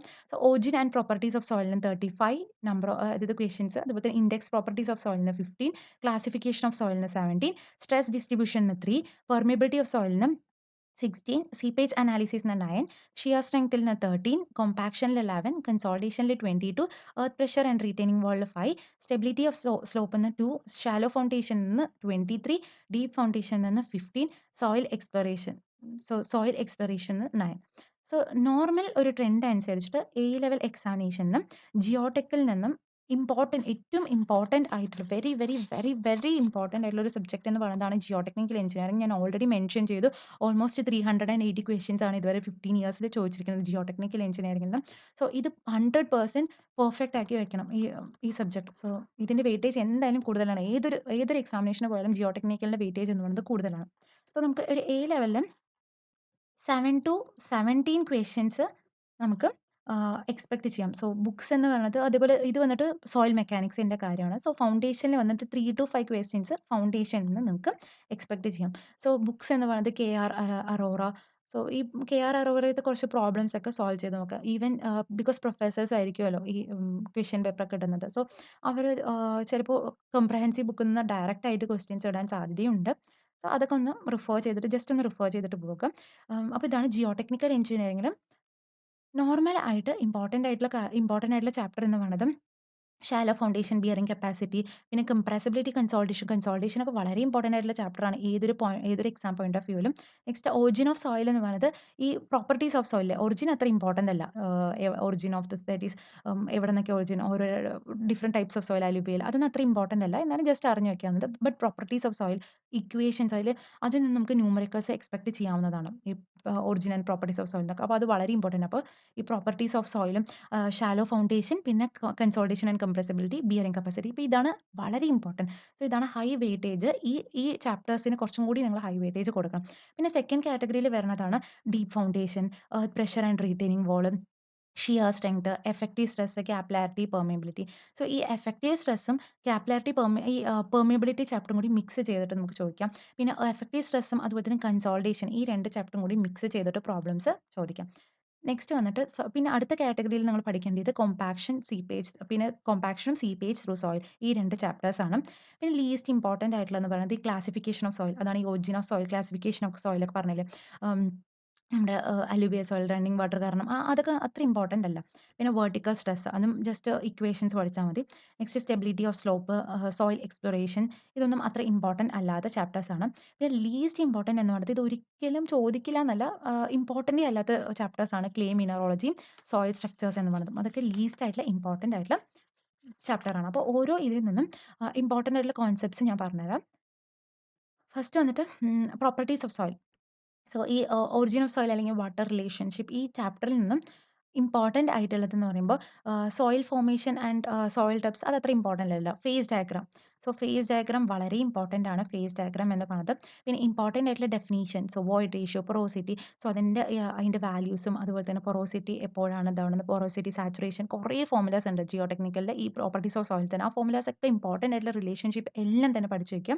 നെക്സ്റ്റ് ഏതൊക്കെ മെത്തേഡ്സ് ആണ് വാട്ടർ കണ്ടന്റ് മെഷർ ചെയ്യുന്ന മെത്തേഡ്സ്, സ്പെസിഫിക് ഗ്രാവിറ്റി മെഷർ ചെയ്യുന്ന മെത്തേഡ്സ്, പിന്നെ grain size distribution, Atterberg limits. So ഇതൊക്കെ ഇൻഡെക്സ് പ്രോപ്പർട്ടീസിലാണ് വരിക. അപ്പോൾ അതൊക്കെ ഇമ്പോർട്ടൻ്റ് ആണ്. Next sensitivity, thixotropy, activity, relative ഡെൻസിറ്റിൻ്റെ 2 ഫോർമുലാസ് ഉണ്ട്. സോ അത് ഇതൊക്കെ ഇമ്പോർട്ടൻ്റ് ആയിട്ട് പഠിക്കുക. സോ ന്യൂമറിക്കലി ഓറിയന്റഡ് ആയിട്ടുള്ള ടോപ്പിക്കാണ് ഈ പ്രോപ്പർട്ടീസ് ഓഫ് സോയിൽ എന്ന് പറയുന്നത്. സോ എല്ലാ ഫോർമുലാസും നിങ്ങളൊരു പേപ്പറിൽ എഴുതി വെച്ചിട്ട് ഡെയിലി അത് റിവൈസ് ചെയ്ത് പോകുക. അപ്പോൾ നെക്സ്റ്റ് വന്നിട്ട് ക്ലാസിഫിക്കേഷൻ ഓഫ് സോയിൽ പോകാം. സോ ഇത് രണ്ടും കമ്പൈൻ ചെയ്തിട്ടാണ് ഞാൻ ഇപ്പോൾ പറഞ്ഞത്. സോ ഇൻഡെക്സ് പ്രോപ്പർട്ടീസ് ഓഫ് സോയിലാണ് ഈ അറ്റാബർഗ് ലിമിറ്റ് അതൊക്കെ ചോദിക്കുക. നെക്സ്റ്റ് ക്ലാസിഫിക്കേഷൻ ഓഫ് സോയിൽ എന്ന് പറയുന്നത് അതിൽ ഇമ്പോർട്ടൻ്റ് ആയിട്ട് ഇന്ത്യൻ സോയിൽ ക്ലാസിഫിക്കേഷൻ ആണ് ഏറ്റവും ഇമ്പോർട്ടൻ്റ് ആയിട്ട് പഠിക്കേണ്ടത്. So Indian soil classification system, പിന്നെ unified soil classification system, classification based on grain index, അതായത് ഗ്രൂപ്പ് ഇൻഡെക്സ്, പിന്നെ ഗ്രെയിൻ സൈസ് ഡിസ്ട്രിബ്യൂഷൻ കർവ്, അങ്ങനെ ഈ കാര്യങ്ങളൊക്കെ നല്ലപോലെ പഠിക്കുക. പിന്നെ പ്ലാസ്റ്റിസിറ്റി ചാർട്ട്, എ ലൈൻ, അപ്പോൾ A line below A line ആണെങ്കിൽ എങ്ങനെ, എബോ എ ലൈൻ ആണെങ്കിൽ എങ്ങനെ, എ ലൈൻ്റെ ഫോർമുല. സോ ഇതൊക്കെ ഇമ്പോർട്ടൻ്റ് ആയിട്ട് പഠിക്കുക. സോ കൂടുതലും ഇതിൽ നിന്നും ഒബ്ജക്റ്റീവ് ക്വസ്റ്റ്യൻസും ചോദിക്കാൻ ഉണ്ട്. കാരണം അതേപോലെ ഇതും ഇൻഡെക്സ് പ്രോപ്പർട്ടീസ് ഓഫ് സോയിലും കൂടി കുറച്ച് കമ്പൈൻ ചെയ്തിട്ട് ചോദിക്കാം. ഷ്രിങ്കേജ് ലിമിറ്റിൻ്റെ താഴെയാക്കുമ്പോൾ എന്താ അതും ചോദിക്കാം. നെക്സ്റ്റ് പിന്നെ വരുന്നത് clay mineralogy and soil structure ആണ്. അത് ഇതിൽ ഇൻക്ലൂഡ് ചെയ്തില്ല. പക്ഷെ അത് ലീസ്റ്റ് ഇമ്പോർട്ടൻ്റ് ആയിട്ടുള്ള ഒരു ചാപ്റ്റർ എന്ന് നമുക്ക് പറയാം. സോ അതിൽ നിന്ന് നമ്മൾ different illite, montmorillonite, mineral kaolinite, ആ മിനറൽസിൻ്റെ ഡിഫറെൻറ്റ് മിനറൽസ്, ക്ലേ മിനറൽസിൻ്റെ സ്ട്രക്ചേഴ്സ്, ഡിസ്പേഴ്സ്ഡ് ഫ്ലോക്കുലേറ്റർ, അതൊക്കെ ജസ്റ്റ് ഒന്ന് നോക്കുക. അത് മാത്രം മതി. പിന്നെ അടുത്തത് നമുക്ക് ലെസ് ഇമ്പോർട്ടൻ്റ് എന്ന് ഞാൻ പറയാം. സോ കോമ്പാക്ഷൻ നോക്കാം. സോ കോമ്പാക്ഷനിൽ നമുക്ക് difference between compaction and consolidation എന്താ പഠിക്കുക. അപ്പോൾ കോമ്പാക്ഷൻ എന്തുകൊണ്ട്, കൺസോളിഡേഷൻ എന്തുകൊണ്ട്, അത് രണ്ടിടത്തെ ഡിഫറൻസ്. പിന്നെ Proctor test, factors affecting compaction പഠിക്കണം. പിന്നെ this is comparison of this dry of optimum with wet of optimum, അത് പഠിക്കുക. പിന്നെ കമ്പാക്ഷൻ ഇക്വിപ്മെന്റ്, റിലേറ്റീവ് കമ്പാക്ഷൻ. അപ്പോൾ ഇത് തിയറിയും അതുപോലെ തന്നെ ന്യൂമറിക്കൽസും ചോദിക്കാം. ന്യൂമറിക്കൽസ് എന്ന് പറയുമ്പോൾ സീറോ, എയർ വോയിഡ് ലൈനും അങ്ങനത്തെ ചെറിയ ചെറിയ ന്യൂമറിക്കൽസ് ഒക്കെ അതിൽ നിന്നും എക്സ്പെക്ട് ചെയ്യാം. സോ നെക്സ്റ്റ് വന്നിട്ട് നമുക്ക് consolidation, very very very important ആയിട്ടുള്ള ഒരു പാർട്ടാണ് ഈ കൺസോളിഡേഷൻ ആൻഡ് കംപ്രസിബിലിറ്റി എന്ന് പറയുന്നത്. സോ ഇത് അത്രയും ഇമ്പോർട്ടൻ്റ് ആണ് ഈ കൺസോളിഡേഷൻ ചാപ്റ്റർ എന്ന് പറയുന്നത്. സോ അതിൽ നിന്നും ഇമ്പോർട്ടൻ്റ് ആയിട്ട് പഠിക്കേണ്ടത് ഓവർ കൺസോളിഡേഷൻ റേഷ്യോ, അതുപോലെ തന്നെ void ratio, effective stress curve, very important ആണ് void ratio, effective stress curve എന്ന് പറയുന്നത്. പിന്നെ over consolidation ratio equal to 1 less than 1 greater than 1 ആകുമ്പോൾ ഓരോ കാര്യങ്ങളുണ്ട് അതൊക്കെ പഠിക്കുക. നെക്സ്റ്റ് കംപ്രഷൻ ഇൻഡെക്സ് പഠിക്കുക, കോഫിഷ്യന്റ് ഓഫ് കംപ്രസിബിലിറ്റി പഠിക്കുക, Terzaghi's theory of one dimensional consolidation very important ആണ്. ഒബ്ജക്റ്റീവിൽ നിങ്ങൾക്ക് എന്തായാലും അതിൽ നിന്നും ക്വസ്റ്റ്യൻസ് എക്സ്പെക്ട് ചെയ്യാവുന്നതാണ്. നെക്സ്റ്റ് കൺസോളിഡേഷൻ ടെസ്റ്റ്, പിന്നെ determination of coefficient of consolidation, settlement computation. അപ്പോൾ ഈ സെറ്റിൽമെന്റ് കമ്പ്യൂട്ടേഷൻ ഗേറ്റ് ലെവലിൽ വളരെ ഇമ്പോർട്ടൻ്റ് ആണ്. സോ ഇതിൽ നിന്ന് നമുക്ക് ന്യൂമറിക്കൽ റിലേറ്റഡ് ആയിട്ട് ക്വസ്റ്റ്യൻസ് എന്തായാലും എക്സ്പെക്ട് ചെയ്യാം. അടുത്തത് പിന്നെ നമുക്ക് പോകേണ്ടത് എഫക്റ്റീവ് സ്ട്രെസ് ഡിസ്ട്രിബ്യൂഷനും പെർമിയബിലിറ്റി ചാപ്റ്ററും കൂടി, ഇത് രണ്ടും കമ്പൈൻ ചെയ്തിട്ട് കുറേ ക്വസ്റ്റ്യൻസ്, കുറച്ച് അതായത് ഇത് രണ്ടും കമ്പൈൻ ചെയ്തിട്ടായിരിക്കും കൂടുതലുണ്ടാവുക. സോ 18 ക്വസ്റ്റ്യൻസ് സാധാരണ വരിക. സോ ഇതിൽ വന്നിട്ട് ഇപ്പോൾ 19 ക്വസ്റ്റ്യൻസ്, ഇത് രണ്ടും സം ചെയ്യുമ്പോൾ 19 ക്വസ്റ്റ്യൻസ് ഉണ്ട് സാധാരണ. ഇത് രണ്ടും കുറച്ചും കൂടി ഹൈ വെയിറ്റേജ് ആയിട്ടുള്ളത് തന്നെയാണ്. അപ്പം ഇതിൽ എന്തൊക്കെ പഠിക്കാന്ന് പറയുമ്പോൾ നമ്മുടെ total stress, pore water pressure, effective stress below water table, rain water വരുമ്പോൾ എങ്ങനെ, സർചാർജ് വരുമ്പോൾ എങ്ങനെ, അതൊക്കെ പഠിക്കാം. കാപ്പിലാരിറ്റി ഇൻ സോയിൽ, പിന്നെ permeability of soil, permeability and measurement പഠിക്കാം. ഫാക്ടേഴ്സ് എഫക്റ്റിംഗ് പെർമിയബിലിറ്റി പഠിക്കാം. പിന്നെ permeability of the stratified soil, very very very important ആണ് ഈ ഫാക്ടേഴ്സ് എഫക്റ്റിംഗ് പെർമിയബിലിറ്റി. എന്തായാലും ആ ഇക്വേഷൻ പഠിച്ചാൽ തന്നെ നമുക്ക് കിട്ടും. അപ്പോൾ അത് പഠിക്കുക. പിന്നെ സ്ട്രാറ്റിഫൈഡ് സോയിലിൻ്റെ പെർമിയബിലിറ്റി അത് പഠിക്കുക. പിന്നെ seepage force, quicksand condition very important. അപ്പോൾ ആ ക്വിക്സ് ആൻഡ് കണ്ടീഷൻ ഉണ്ടല്ലോ, ഐസി വാല്യൂ ഉണ്ടല്ലോ, സോ അത് ഇതൊക്കെ വളരെ ഇമ്പോർട്ടൻ്റ് ആയിട്ട് പഠിക്കുക. ഇതിൽ നിന്ന് കൺഫേം ഒരു ന്യൂമറിക്കലൊക്കെ എക്സ്പെക്ട് ചെയ്യാവുന്നതാണ്. അതുപോലെ തന്നെ തിയറി ലെവലും ഇമ്പോർട്ടൻ്റ് ആണ്. Next seepage analysis. So seepage അനാലിസിസിലും ഈ കൺസെപ്റ്റ്സ് എന്ന് പറയുന്നത് ഫ്ലോ നെറ്റ് ഒക്കെ വളരെ ഇമ്പോർട്ടൻറ്റ്, വെരി ഇമ്പോർട്ടൻറ്റ് എന്ന് പറയുന്നത് ഈ ഫ്ലോ നെറ്റ് ആണ്. പിന്നെ Laplace equations, uplift pressure, exit gradient, pore water pressure, piping phenomena, unconfined flow ഒക്കെ വളരെ ഇമ്പോർട്ടൻ്റ് ആണ്. കുറച്ചും കൂടി ടഫ് ആക്കണമെങ്കിൽ അതിൽ നിന്ന് ചോദിക്കാം. പിന്നെ seepage in anisotropic soil, protective filter criteria ഇതൊക്കെ വളരെ ഇമ്പോർട്ടന്റ് ആണ്. അപ്പോൾ ഇതിൽ നിന്നും നിങ്ങൾക്ക് ന്യൂമറിക്കൽ റിലേറ്റഡ് ആയിട്ടുള്ള ക്വസ്റ്റ്യൻസ് കിട്ടും. അടുത്ത വെർട്ടിക്കൽ സ്ട്രെസ്സിലേക്ക് പോകാം. വെർട്ടിക്കൽ സ്ട്രെസ് ഞാൻ ഇതിൽ എഴുതിയില്ല. അപ്പോൾ സീപ്പേജ് അനാലിസിസും കഴിഞ്ഞു. അപ്പോൾ നെക്സ്റ്റ് വെർട്ടിക്കൽ സ്ട്രെസ്സിൽ നിന്നും നിങ്ങൾക്ക് കിട്ടാവുന്നത് ബൊസിഗ്നസ് ഇക്വേഷൻസ്, പിന്നെ ലൈൻ ലോഡ് എല്ലാം ആ ജസ്റ്റ് ഫോർമുല മാത്രം. ഈവൻ നിങ്ങൾക്ക് ഒരു 1 ഹവറിൽ ഈ ചാപ്റ്റർ കംപ്ലീറ്റ് ചെയ്യാം. വെർട്ടിക്കൽ സ്ട്രെസ് എന്ന് പറയുന്നത് അത്ര ഇമ്പോർട്ടന്റ് അല്ല. പിന്നെ ലൈൻ ലോഡ് വരുമ്പോൾ യൂണിഫോം ലോഡ് വിത്ത് സർക്കുലർ ഏരിയ, പിന്നെ സ്ട്രിപ്പ് ലോഡ് വരുമ്പോൾ യൂണിഫോം ലോഡിൻ്റെ റെക്ടാങ്കുലർ ഏരിയ, പിന്നെ ന്യൂമാർക്സ് ഇൻഫ്ലുവൻസ് ചാർട്ട്, വെസ്റ്റർഗാർഡ് ഇക്വേഷൻ, അപ്പോൾ അതൊക്കെ പഠിക്കാം ഈ വെർട്ടിക്കൽ സ്ട്രെസ്സിൽ. നെക്സ്റ്റ് ഇമ്പോർട്ടൻ്റ് ആയിട്ടുള്ള കാര്യം എന്ന് പറയുന്നത് shear strength. Very very important ആയിട്ടുള്ള ഒരു ചാപ്റ്റർ ആണ്. സോ ഇതിൽ നിന്നും Mohr circle, Mohr's Coulomb failure criteria, പിന്നെ direct shear test, triaxial test, അതുപോലെ തന്നെ വെയിൻ ഷിയർ ടെസ്റ്റ്, പിന്നെ പിന്നെ U test, CUD, CD test ഇതൊക്കെ വളരെ വളരെ വളരെ ഇമ്പോർട്ടൻ്റ് ആയിട്ടുള്ള ഒരു കാര്യമാണ്. പിന്നെ ഷിയർ സ്ട്രെങ്ത് ഓഫ് സോയിൽ അതിൻ്റെ ഗ്രാഫൊക്കെ ഉണ്ടല്ലോ അത് പഠിക്കാം. സോ തിയറി ലെവലും അതുപോലെ തന്നെ ന്യൂമറിക്കൽ റിലേറ്റഡ് ആയിട്ടുള്ള ഈ ഷിയർ സ്ട്രെങ്ത് എന്ന് പറയുന്നത് കുറച്ച് ഇമ്പോർട്ടൻ്റ് ആയിട്ടുള്ള ഒരു ചാപ്റ്റർ തന്നെ ആണ്. നെക്സ്റ്റ് വന്നിട്ട് നമുക്ക് earth pressure and retain walls നോക്കാം. So earth pressure and retain വാൾസും ഇമ്പോർട്ടൻ്റ് ആണ്. ഫൗണ്ടേഷൻ എഞ്ചിനീയറിംഗിൽ വരുന്നത് അതൊക്കെ. സോ അത് ആക്റ്റീവ് പ്രഷർ, പാസീവ് പ്രഷർ ഒക്കെ കാൽക്കുലേറ്റ് ചെയ്യാൻ ചോദിക്കാം. Comparison of Rankine's theory and Coulomb's theory ചോദിക്കാം. അപ്പോൾ അതൊക്കെയാണ് ഇമ്പോർട്ടൻറ്റ്. ന്യൂമറിക്കൽസും അതിൽ നിന്നും ചെറുതായിട്ട് എക്സ്പെക്ട് ചെയ്യാം. Next stability of slope. So stability of സ്ലോപ്പിൽ നിന്നും നമുക്ക് കുറച്ച് സ്റ്റെബിലിറ്റി ഓഫ് സോയിൽ എന്ന് പറയുന്നത് അത്ര ഇമ്പോർട്ടൻ്റ് അല്ല. എന്നാലും ജസ്റ്റ് അതിൽ നിന്നും കുറച്ച് ഇമ്പോർട്ടൻസ് കുറവാണ് വേറെയുള്ളതിനെ കമ്പയർ ചെയ്യുമ്പോൾ. അതിൽ ടെയിലിയർ സ്റ്റെബിലിറ്റി നമ്പർ മാത്രം ഇമ്പോർട്ടൻ്റ് ആയിട്ട് പഠിച്ചാൽ മതി. പിന്നെ analysis of cohesive soil, cohesionless soil, ഇനി ഇൻഫൈനൈറ്റ് സ്ലോപ്പ്, ഫൈനൈറ്റ് സ്ലോപ്പും അതൊക്കെ ജസ്റ്റ് നോക്കി പോകുക. പിന്നെ പിന്നെ വരുന്നത് shallow foundation. Shallow foundation and bearing capacity very very important ആണ്. വെരി ഇമ്പോർട്ടൻ്റ് ആണ്. സോ ഗേറ്റ് പോയിന്റ് ഓഫ് വ്യൂവിലൊക്കെ വളരെ ഇമ്പോർട്ടൻ്റ് ആയിട്ടുള്ള ഒരു പോർഷൻ. അതുപോലെ തന്നെ ലെവൽ എക്സാമിനേഷനും വെരി വെരി വെരി ഇമ്പോർട്ടൻ്റ് ആയിട്ടുള്ള ഒരു പോർഷനാണ്. ഞാൻ ഓൾറെഡി പറഞ്ഞല്ലോ ഷാലോ ഫൗണ്ടേഷൻ ഒക്കെ ഇമ്പോർട്ടൻ്റ് ആയിട്ടുള്ള കാറ്റഗറിയിൽ വരുന്നു പറഞ്ഞിട്ട്. സോ അതിലും terminology related to bearing capacity പഠിക്കുക. ടെർസാഗീസ് ബിയറിംഗ് കപ്പാസിറ്റി തിയറി പഠിക്കുക. അതിൻ്റെ അസംഷൻസ്, ഫോർമുലാസ് ഒക്കെ പഠിക്കുക. നെക്സ്റ്റ് വാട്ടർ ടേബിൾ കറക്ഷൻസ് പഠിക്കുക. പിന്നെ സ്കിംടൺസ് ബിയറിംഗ് കപ്പാസിറ്റി അനാലിസിസ് പഠിക്കുക. ഫാക്ടർ ഇൻഫ്ലുവൻസിങ് ബിയറിംഗ് കപ്പാസിറ്റി പഠിക്കുക. കോൺടാക്ട് പ്രഷർ അത് പഠിക്കുക. പിന്നെ സെറ്റിൽമെന്റ് ഡിസ്ട്രിബ്യൂഷൻ കർവ് ഉണ്ടല്ലോ അത് പഠിക്കുക. SPT, അതുപോലെ തന്നെ പ്ലേറ്റ് ലോ ടെസ്റ്റ്, SCPT ഇതൊക്കെ പഠിക്കുക.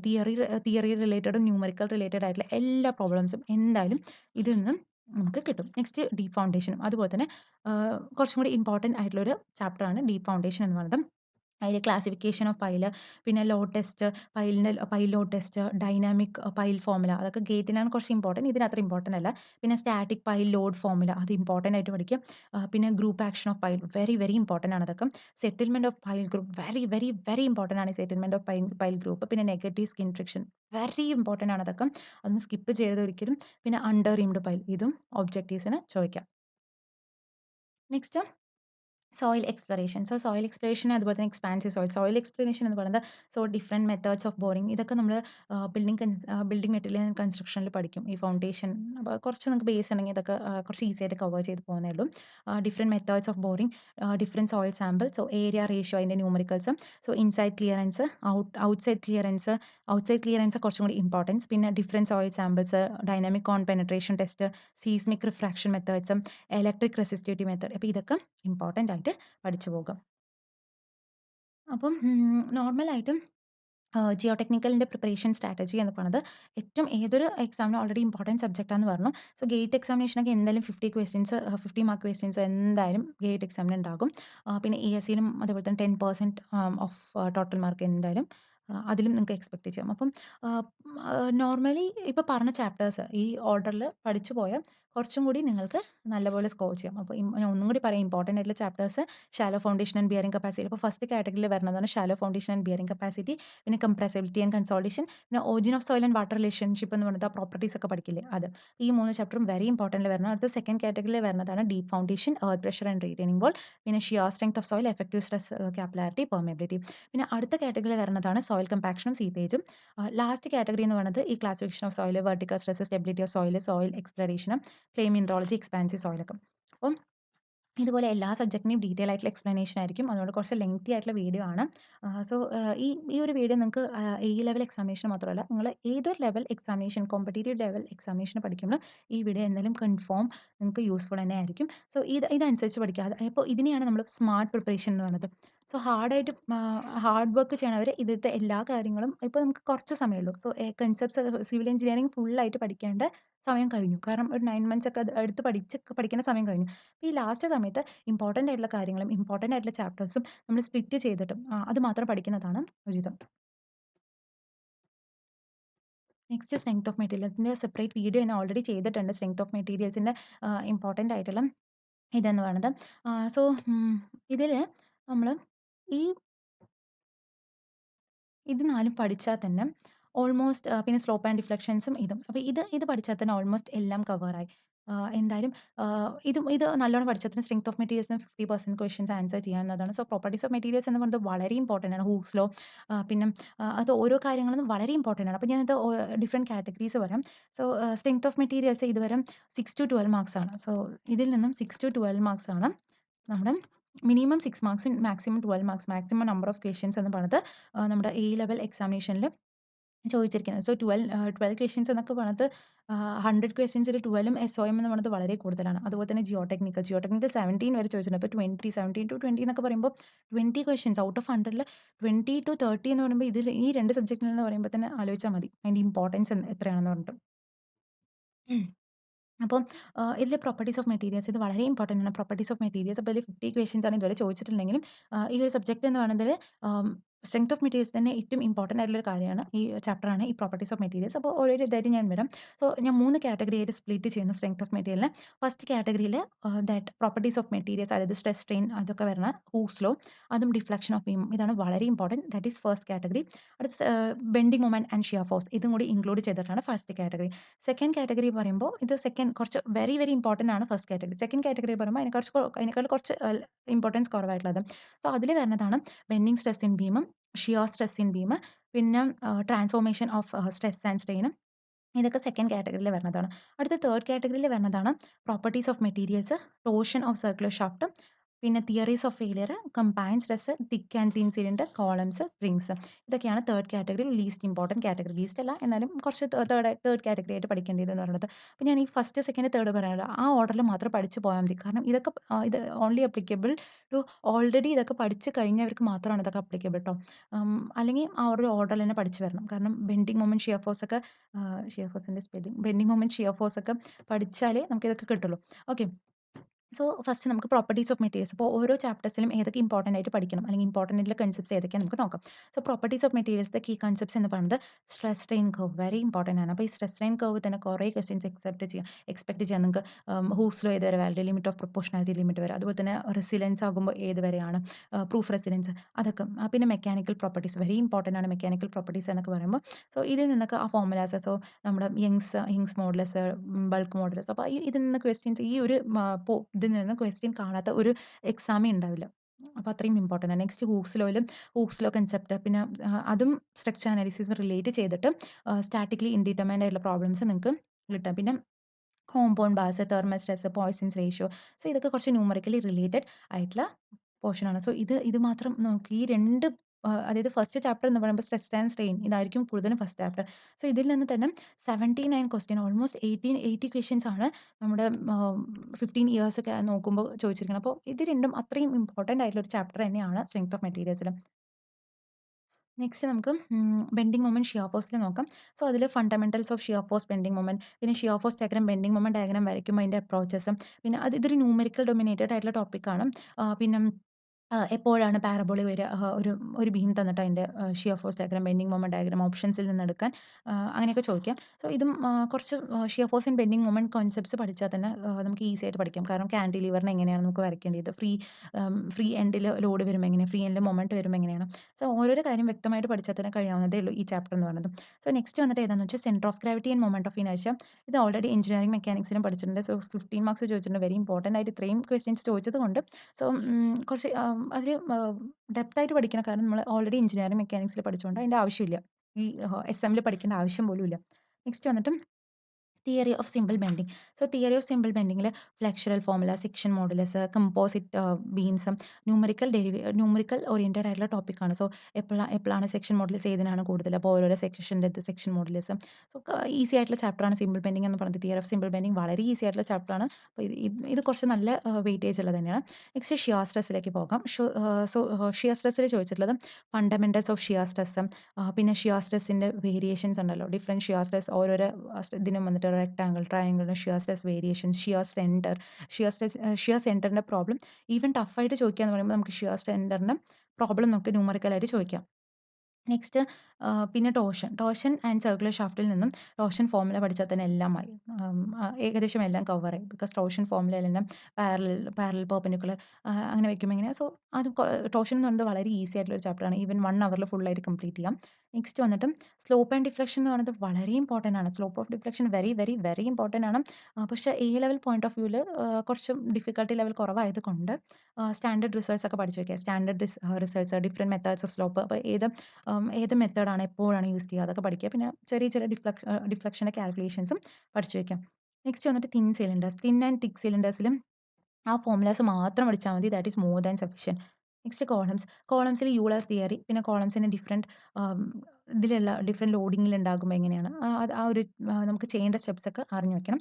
പിന്നെ സ്ട്രെയിൻ എനർജി വെരി ഇമ്പോർട്ടൻ്റ് ആണ്. സ്ട്രെയിൻ എനർജി എന്ന് പറയുന്നത് വെരി വെരി വെരി ഇമ്പോർട്ടൻ്റ് ആണ് എക്സാം പോയിന്റ് ഓഫ് വ്യൂവിൽ. സോ സ്ട്രെയിൻ എനർജിയിൽ നിന്നും ഏതൊക്കെയാണ് ചോദിക്കാം, നമ്മുടെ സ്ട്രെയിൻ എനർജി ഫൈൻഡ് ചെയ്യണത്, പിന്നെ strain energy deflection using strain energy method, Castigliano's theorem, പിന്നെ ഡോ യു മറ്റേ ഇതുണ്ടല്ലോ, dow divided by dow P equal to deflection. അപ്പോൾ ഡോ യു ആ ഒരു അതൊക്കെ അറിഞ്ഞു വെച്ചാൽ മതി.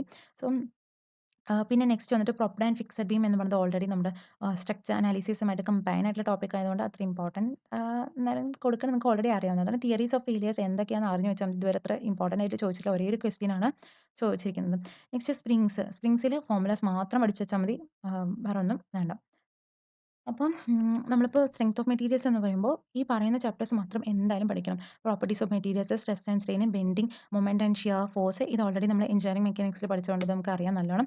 Theory of simple bending, slope and deflection, പിന്നെ ടോർഷൻ ഫോർമുല മാത്രം പഠിച്ചാൽ മതി. പിന്നെ കോളംസിലും കൂടുതൽ ഫോർമുലാസ് ഒക്കെ ഉള്ളൂ, അതും പഠിക്കുക. സോ ഇത് പഠിച്ചാൽ തന്നെ സ്ട്രെങ്ത് ഓഫ് മെറ്റീരിയൽ ഏകദേശം 50 അല്ല, നിങ്ങൾക്കിപ്പോൾ 12 മാർക്സിൽ ചോദിച്ചാൽ എന്തായാലും 10 to 11 ക്വസ്റ്റ്യൻസ് എന്തായാലും ആൻസർ ചെയ്യാം. സോ 12 ക്വസ്റ്റ്യൻസ് ആണെങ്കിൽ പോലും നിങ്ങൾക്ക് എന്തായാലും ഇതിൽ ആൻസർ ചെയ്യാം. സോ നെക്സ്റ്റ് വന്നിട്ട് അപ്പോൾ സ്ട്രെങ്ത് ഓഫ് മെറ്റീരിയൽസിൽ നമ്മൾ പഠിച്ചു കഴിഞ്ഞതിന് ശേഷം സോ മിനിമം നമ്മൾ നെക്സ്റ്റ് ഇനി പോകുന്നത് building materials and construction. So overseer examination അല്ലെങ്കിൽ ഗ്രേഡ് 2 ഗ്രേഡ് 3 ഓവർസിയർ എക്സാമിനേഷനൊക്കെ IT ലെവൽ എക്സാമിനേഷനൊക്കെ പ്രിപ്പയർ ചെയ്തിട്ടുള്ളവരാണെങ്കിൽ കൺഫേം എന്തായാലും ഈ സബ്ജക്റ്റ് എന്തായാലും അത്രയും നന്നായി പഠിച്ചു കഴിഞ്ഞിട്ടുള്ളവർ തന്നെ ആയിരിക്കും കൂടുതലും. സോ അതിന് പ്രിപ്പയർ ചെയ്യാത്തവരാണെങ്കിൽ ഫസ്റ്റ് മുതൽ ജസ്റ്റ് ഡെയിലി ഹാഫ് ആൻ അവർ ഇതിന് വേണ്ടിയിട്ട് സ്പെൻഡ് ചെയ്താൽ മതി, ബിൽഡിംഗ് മെറ്റീരിയൽ ആൻഡ് കൺസ്ട്രക്ഷന് വേണ്ടിയിട്ട്. So building material normal 3 to 6 questions ആണ് ബിൽഡിംഗ് മെറ്റീരിയൽസിൽ ഉണ്ടാകുക. ബിൽഡിംഗ് കൺസ്ട്രക്ഷൻ എന്ന് പറയുമ്പോൾ 3 to 5 ക്വസ്റ്റ്യൻസ് ആണ് ഉണ്ടാകുക A ലെവൽ എക്സാമിനേഷനും. സോ ഇതാണ് ചാപ്റ്റേഴ്സും അതുപോലെ തന്നെ നമ്പർ ഓഫ് ക്വസ്റ്റ്യൻസും. ഏതൊക്കെ ചാപ്റ്റേഴ്സിന് ഓൾറെഡി എല്ലാവർക്കും അറിയാവുന്നതാണ്. ബ്രിക്ക്, സ്റ്റോണ്, സിമെൻറ്റ്, അഗ്രിഗേറ്റ് ഒക്കെ ഇമ്പോർട്ടൻ്റ് ആയിട്ടുള്ള ഇതാന്ന് പറഞ്ഞിട്ട് എല്ലാവർക്കും അറിയാവുന്നത്. സോ സിമെന്റ് എന്ന് പറയുന്നത് വളരെ ഇമ്പോർട്ടൻ്റ് ആണ്. സിമെന്റ് വന്നിട്ട് very very important, cement, brick masonry എന്നൊക്കെ പറയുന്നത്. പിന്നെ ടിമ്പറും അതേപോലെ തന്നെ ഇമ്പോർട്ടൻ്റ് ആട്ടോ, ടിമ്പറും ഇമ്പോർട്ടൻ്റ് ആണ്. പിന്നെ കോൺക്രീറ്റ് കോൺക്രീറ്റ് ടെക്നോളജി ഓൾറെഡി തനിയെ പറഞ്ഞ കോൺക്രീറ്റ് ടെക്നോളജി ഇമ്പോർട്ടൻ്റ് ആണ്. സോ ഇതിൻ്റെ ടോപ്പിക്ക് പറയുന്നതിനെക്കാട്ടിലും ഏകദേശം ഇപ്പോൾ സിമെന്റ് പറയുമ്പോൾ composition of cement, wet and dry method, soundness, constituent, setting time, അതൊക്കെ സിമെന്റിൽ പഠിക്കാം. ലൈമിലും അതേപോലെ തന്നെ ഡിഫറെൻറ്റ് ആയിട്ടുള്ളതുണ്ട്. സോ അതൊക്കെ പഠിക്കാം. ഇത് ബിൽഡിംഗ് മെറ്റീരിയൽസ് എന്ന് പറയുന്നത് എല്ലാവർക്കും നിങ്ങൾക്ക് തന്നെ അത് ജസ്റ്റ് ഒന്ന് പഠിച്ചെടുക്കാവുന്നതേ ഉള്ളൂ. അതിൽ ഇമ്പോർട്ടൻ്റ് ആയിട്ടുള്ള ടോപ്പിക്സ് എന്നതിനെക്കാട്ടിലും ഈ കാറ്റഗറിയിലുള്ളതൊക്കെ ഇമ്പോർട്ടൻ്റ് ആയിട്ട് പഠിക്കുക. ഇത് മാത്രം പഠിച്ചാൽ തന്നെ ഏകദേശം കുറച്ചൊക്കെ ആയി. സോ ഈവൻ നിങ്ങൾക്ക് ഡോസ് ആൻഡ് വിൻഡോസ് ഇതൊക്കെ സ്കിപ്പ് ചെയ്താലും കുഴപ്പമില്ല. അപ്പോൾ ഫ്ലോറിങ് ഇതൊക്കെ സ്കിപ്പ് ചെയ്താലും കുഴപ്പമില്ല. ബാക്കിയുള്ള കാര്യങ്ങളൊക്കെ നല്ലപോലെ പഠിക്കും. Next RCC and priestess concrete. So RCC and priestess concrete എന്ന് പറയുന്നത് വളരെ ഇമ്പോർട്ടൻറ്റ് ആയിട്ടുള്ള ഒരു സബ്ജക്റ്റ് തന്നെയാണ്. സോ ആർസിസി എന്ന് പറയുന്നത് 5 ടു 19 ക്വസ്റ്റ്യൻസ് വരെ നമുക്ക് എ ലെവൽ എക്സാമിനേഷന് പ്രിപ്പയർ ചെയ്യാം. സോ ബിഗ് സബ്ജക്റ്റാണ്. പ്രീവിയസ് ഇയർ നോക്കി ഇമ്പോർട്ടൻ്റ് ആയിട്ടുള്ള കാര്യങ്ങൾ മാത്രം പഠിച്ചാൽ മതി. പിന്നെ കോഡൽ പ്രൊവിഷൻസ് ഉണ്ടല്ലോ. സോ കോഡൽ ബേസ്ഡ് ആയിട്ടുള്ള ക്വസ്റ്റ്യൻസ് ആയിരിക്കും നിങ്ങൾക്ക് ഇതിൽ നിന്നും എക്സ്പെക്ട് ചെയ്യാൻ സാധിക്കുന്നത്. സോ ബുക്ക് റിഫർ ചെയ്യാന്ന് പറയുമ്പോൾ ഉണ്ണികൃഷ്ണ പിള്ളേൻ്റെ ബുക്ക് നിങ്ങൾക്ക് റിഫർ ചെയ്യാം. സോ ആർസിസിയിലും ഇതാണ്. കോൺക്രീറ്റ് ടെക്നോളജി ആൻഡ് കൺസ്ട്രക്ഷനിൽ നിന്നും ടോട്ടൽ 39 ക്വസ്റ്റ്യൻസ് ചോദിച്ചിട്ടുണ്ട്. ബേസിക് ഓഫ് ആർസിസി ഡിസൈനിൽ 34 ക്വസ്റ്റ്യൻസ് ചോദിച്ചിട്ടുണ്ട്. ബീംസിൽ നിന്ന് 42 ക്വസ്റ്റ്യൻസ് ചോദിച്ചിട്ടുണ്ട്. സോ ഇത് മൂന്നിൽ തന്നെ മേജറായിട്ട് എല്ലാം കവർ ആവുന്നുണ്ട്.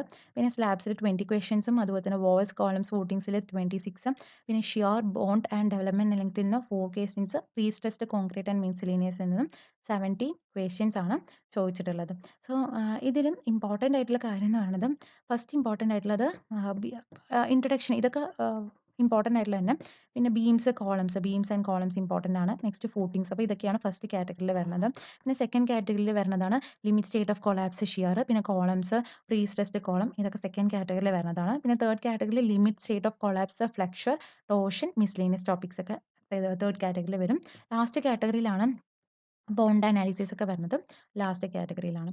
സോ നെക്സ്റ്റ് നമുക്ക് പോകാം. സോ നെക്സ്റ്റ് സർവേ ആണ്. സോ സർവേ എന്ന് പറയുന്നതും അതേപോലെ തന്നെ ഈ ഓവർസിയർ ഐടി ലെവലൊക്കെ എക്സാമിനേഷന് വേണ്ടി പഠിച്ചിട്ടുള്ളവരാണെങ്കിൽ ഈ സർവേ ഒക്കെ 100% കവർ ആയിരിക്കും. And it is easiest subject ആണ് സർവേ എന്ന് പറയുന്നത്. സോ ഒരിക്കലും ഈ സർവേ എന്ന് പറയുന്നത് സ്കിപ്പ് ചെയ്യാതെ പഠിക്കും. സോ സർവേയിൽ ഏറ്റവും ഇമ്പോർട്ടൻ്റ് ആയിട്ടുള്ളത് എന്ന് പറയുമ്പോൾ നമുക്ക് ക്വസ്റ്റ്യൻസ് നോക്കാം. ബേസിക്സിൽ നിന്നും 16 പിന്നെ ചെയിൻ സർവേ ആൻഡ് ലീനിയർ മെഷർമെൻറ്റിൽ നിന്ന് 37 ക്വസ്റ്റ്യൻ. സോ കോമ്പസ് സർവേയിൽ നിന്ന് 28 പ്ലെയിൻ ടേബിൾ സർവേയിൽ 6 ലെവലിംഗിന് 40 തിയോഡലൈറ്റ് സർവേയിൽ 13 ട്രാവേഴ്സിംഗ് ആൻഡ് ഒമിറ്റഡ് മെഷർമെൻറ്റിൽ 9 കോണ്ടൂറിംഗിൽ 8 ഏരിയാസ് ആൻഡ് വോളിയമിൽ 6 ടാക്യോമെട്രി ആൻഡ് ട്രിഗ്നോമെട്രിക് ലെവലിംഗിൽ 10 ഫീൽഡ് ആസ്ട്രോണമിയിൽ 7 മൈനർ ഇൻസ്ട്രുമെൻസിൽ 4 മിസ്ലേനിയസിൽ നിന്നും 6. അപ്പോൾ ഇതൊക്കെയാണ് നമുക്ക് നോർമലായിട്ട് ചോദിച്ചിരിക്കുന്നത്. അപ്പോൾ ഇത്ര നമ്പർ ഓഫ് ക്വസ്റ്റ്യൻസ് ആണ് ചോദിച്ചിരിക്കുന്നത്. അപ്പോൾ സർവേ എന്ന് പറയുമ്പോൾ നോർമലായിട്ട് 3 ടു 8 ക്വസ്റ്റ്യൻസ് ആണ്. മിനിമം 3 ക്വസ്റ്റ്യൻസ് മാക്സിമം 8 ക്വസ്റ്റ്യൻസ് ആണ് നോർമലായിട്ട് ഒരു ട്രെൻഡ്. സോ ബി സി പുന്മയാണ് ഓൾമോസ്റ്റ് എല്ലാവർക്കും അറിയാം. ബി സി പുന്മയ ബുക്കാണ് റിഫർ ചെയ്യേണ്ടതെന്ന് പറഞ്ഞിട്ട്. സോ ഞാൻ കാറ്റഗറി സ്പ്ലിറ്റ് ചെയ്യുമ്പോൾ ഫസ്റ്റ് കാറ്റഗറിയിൽ നിങ്ങൾ പഠിക്കേണ്ടത് ലെവലിങ്ങും അതുപോലെ തന്നെ കേഴ്സും ഇമ്പോർട്ടൻ്റ് ആണ് ഗേറ്റ് പോയിന്റ് ഓഫ് വ്യൂവിൽ. സോ ഇതിൽ അത്ര ഇമ്പോർട്ടൻ്റ് അല്ല. സോ ലെവലിംഗ് വളരെ ഇമ്പോർട്ടൻ്റ് ആയിട്ട് പഠിക്കുക. അപ്പോൾ ഇതിലും നോക്കിക്കോളൂ. സോ എത്ര ക്വസ്റ്റ്യൻസ് ആണ് ചോദിച്ചിരിക്കുന്നത് പറഞ്ഞിട്ട്. അപ്പോൾ സെക്കൻഡ് കാറ്റഗറിയിൽ പഠിക്കേണ്ടതാണ് കോമ്പസ് സർവേ ഫോട്ടോഗ്രാമെട്രി. ഇത് ഗേറ്റ് പോയിന്റ് ഓഫ് വ്യൂവിലാണ്. ഫോട്ടോഗ്രാമെട്രി കുറച്ചും കൂടി ഇമ്പോർട്ടൻറ്റ്. അപ്പോൾ ഈ ഇതിൽ വന്നിട്ട് നമ്മുടെ ഈ ലെവൽ അത്ര ഇമ്പോർട്ടൻ്റ് അല്ല. പിന്നെ തേർഡ് കാറ്റഗറിയിൽ വരുന്നതാണ് ലീനിയർ മെഷർമെൻറ്റ് ട്രാവേഴ്സിംഗ് ടാക്യോമെട്രി അതുപോലെ തന്നെ plane table survey theory of errors പിന്നെ ഫോർത്ത് കാറ്റഗറിയിൽ വരുന്നതാണ് trigonometric levelling contouring measurement of area and volume. അപ്പോൾ ഇതൊക്കെയാണ് ഈ ഒരു ട്രെൻഡിൽ സർവേ നിങ്ങൾ പഠിച്ചുകൊണ്ട് പോവുക. അപ്പോൾ സർവേയിൽ ഓരോരോ ചാപ്റ്ററിൽ നിന്നും ഏതൊക്കെയാണ് ഇമ്പോർട്ടൻ്റ് ആയിട്ടുള്ള കൺസെപ്റ്റ്സ് അല്ലെങ്കിൽ ഏതൊക്കെയാണ് ഇമ്പോർട്ടൻ്റ് ആയി ചോദിക്കാൻ നമുക്ക് നോക്കാം. ഫസ്റ്റ് വന്നിട്ട് ലീനിയർ മെഷർമെൻറ്റ് അല്ലെങ്കിൽ ബേസിക്സിൽ നിന്നും കീ കോൺസെപ്റ്റ്സ് എന്ന് പറയുന്നത് പ്രിൻസിപ്പിൾ ഓഫ് സർവേ നമുക്കതറിയാം. ഹോൾ ടു പാർട്ട് ചെയിൻ ട്രയാങ്കുലേഷൻ്റെ ലിമിറ്റ് എന്ന് പറയുന്നത് ദാറ്റ് 0 ടു 120 ആയിരിക്കണം. ഐ മീൻ ആ ഒരു ആംഗിൾ 30 ടു 120 ആയിരിക്കണം. പിന്നെ റെപ്രസെൻറ്റേറ്റീവ് ഫാക്ടർ RF കണ്ടുപിടിക്കാൻ സ്കെയിൽ കണ്ടുപിടിക്കാം. Vernier scale different scale vernier extended vernier അപ്പോൾ അതിൻ്റെയൊക്കെ ചെറിയ ചെറിയ കാര്യങ്ങൾ പഠിക്കണം. ഫണ്ടമെൻറ്റൽസ് ഓഫ് ബേസിക്സ് എന്ന് പറയുന്നത്. അപ്പോൾ അത് അത്ര ഇമ്പോർട്ടൻ്റ് അല്ല. ഓക്കെ ജസ്റ്റ് ഒന്ന് നോക്കിയാൽ മതി. നെക്സ്റ്റ് ലീനിയർ മെഷർമെൻറ്റിൽ വരുന്നതാണ് കീ കോൺസെപ്റ്റ്സ് എന്ന് പറയുന്നത് methods of ranging correction tape correction in chain എന്ന് പറയുന്നത്. സോ ഒബ്ജക്റ്റീവ്സ് ഇതിൽ നിന്ന് ചോദിക്കാം. സോ ചെറിയ ചെറിയ ന്യൂമറിക്കൽസും ഇതിൽ നിന്ന് നമുക്ക് എക്സ്പെക്ട് ചെയ്യാം. സോ നെക്സ്റ്റ് കോമ്പസ് സർവേ എന്ന് ചോദിക്കുന്നത് calculation of bearing and included angle ഇതില്ലാത്തൊരു ക്വസ്റ്റ്യൻ ഇല്ല. ഏതൊരു ലെവൽ ഓഫ് എക്സാമിനേഷൻ ആണെങ്കിലും ഈ ഒരു ക്വസ്റ്റ്യൻ ഇതിൽ നിന്നും ഒരു ക്വസ്റ്റ്യൻ എന്തായാലും ഉണ്ടാകും. പിന്നെ declination local attraction and it's correction. So ഇതൊക്കെയാണ് ഇതിൽ നിന്നും ഇമ്പോർട്ടൻ്റ് ആയിട്ട് വരുന്നത്. പിന്നെ ട്രാവേഴ്സിങ്ങിൽ നിന്ന് വരുന്നത് സോ ദിസ് ഈസ് ട്രാവേഴ്സിംഗ് യൂണിറ്റിൽ നിന്ന് വരുന്നതാണ്. സോ ട്രാവേഴ്സിങ്ങിൽ നിന്ന് വരുന്നതാണ് ബൗട്ടേജ് റൂള് പിന്നെ ട്രാൻസിറ്റ് റൂള് പിന്നെ consecutive and independent coordinate. Next ടാക്യോമെട്രിയിൽ ഇമ്പോർട്ടൻ്റ് ആയിട്ടുള്ള stadium method normal and inclined sight analysis. So ഇതൊക്കെയാണ് ഇതിൽ നിന്ന് ചെറിയ ചെറിയ ന്യൂമറിക്കൽസ് ഒക്കെ ട്രാവേഴ്സിങ്ങിൽ നിന്നും ടാക്യോമെട്രിയിൽ നിന്ന് എക്സ്പെക്ട് ചെയ്യാം. Next levelling. സോ ലെവലിംഗ് എന്ന് പറയുന്നത് വളരെ ഇമ്പോർട്ടൻ്റ് ആയിട്ടുള്ള ഒരു ചാപ്റ്ററാണ് സർവേൻ്റെതില്. സോ അതിൽ ഇമ്പോർട്ടന്റ് ആയിട്ട് very, very, very important chapter ഏതൊരു എക്സാമിനേഷൻ പോയിന്റ് ഓഫ് വ്യൂവിലും. സോ അതിൽ ഇമ്പോർട്ടന്റ് ആയിട്ട് പഠിക്കേണ്ടത് sensitivity of bubble tube, temporary and permanent adjustment, method of levelling, correction in levelling എന്ന് പറയുന്നതൊക്കെ. പിന്നെ ട്രിഗ്നോമെട്രിക് ലെവലിംഗ് ഉണ്ടല്ലോ. സോ ട്രിഗ്നോമെട്രിക് ലെവലിംഗിൽ ഇമ്പോർട്ടന്റ് ആയിട്ട് ചോദിക്കുന്നത് use of sine and cosine law. So generally small numericals ഒക്കെയാണ് അതിന് ചോദിക്കാറുള്ളത്. പിന്നെ ഫോട്ടോഗ്രാമെട്രിയിൽ ചോദിക്കാറുള്ളത് റിലീഫ് ഡിസ്പ്ലേസ്മെന്റ്, ഫോട്ടോഗ്രാഫിക് ഓവർലാപ്സ്, മൊസൈക്സ്. പിന്നെ കോണ്ടൂറിംഗിൽ ചോദിക്കാറുള്ളത് use of contour, contour interval, ridge ലൈനോ വാലി ലൈനൊക്കെയാണ്. പിന്നെ measurement of area and volume. അതിൽ നിന്നും ഏരിയാസ് ആൻഡ് വോളിയം. അപ്പോൾ ഈ യൂണിറ്റിൽ ചോദിക്കുന്നത് trapezoidal rule, Simpson's 1/3 rule, prismoidal, end area of formula. അപ്പോൾ ഇതൊക്കെയാണ് ഇതിൽ നിന്ന് ചോദിക്കാറുള്ളത്.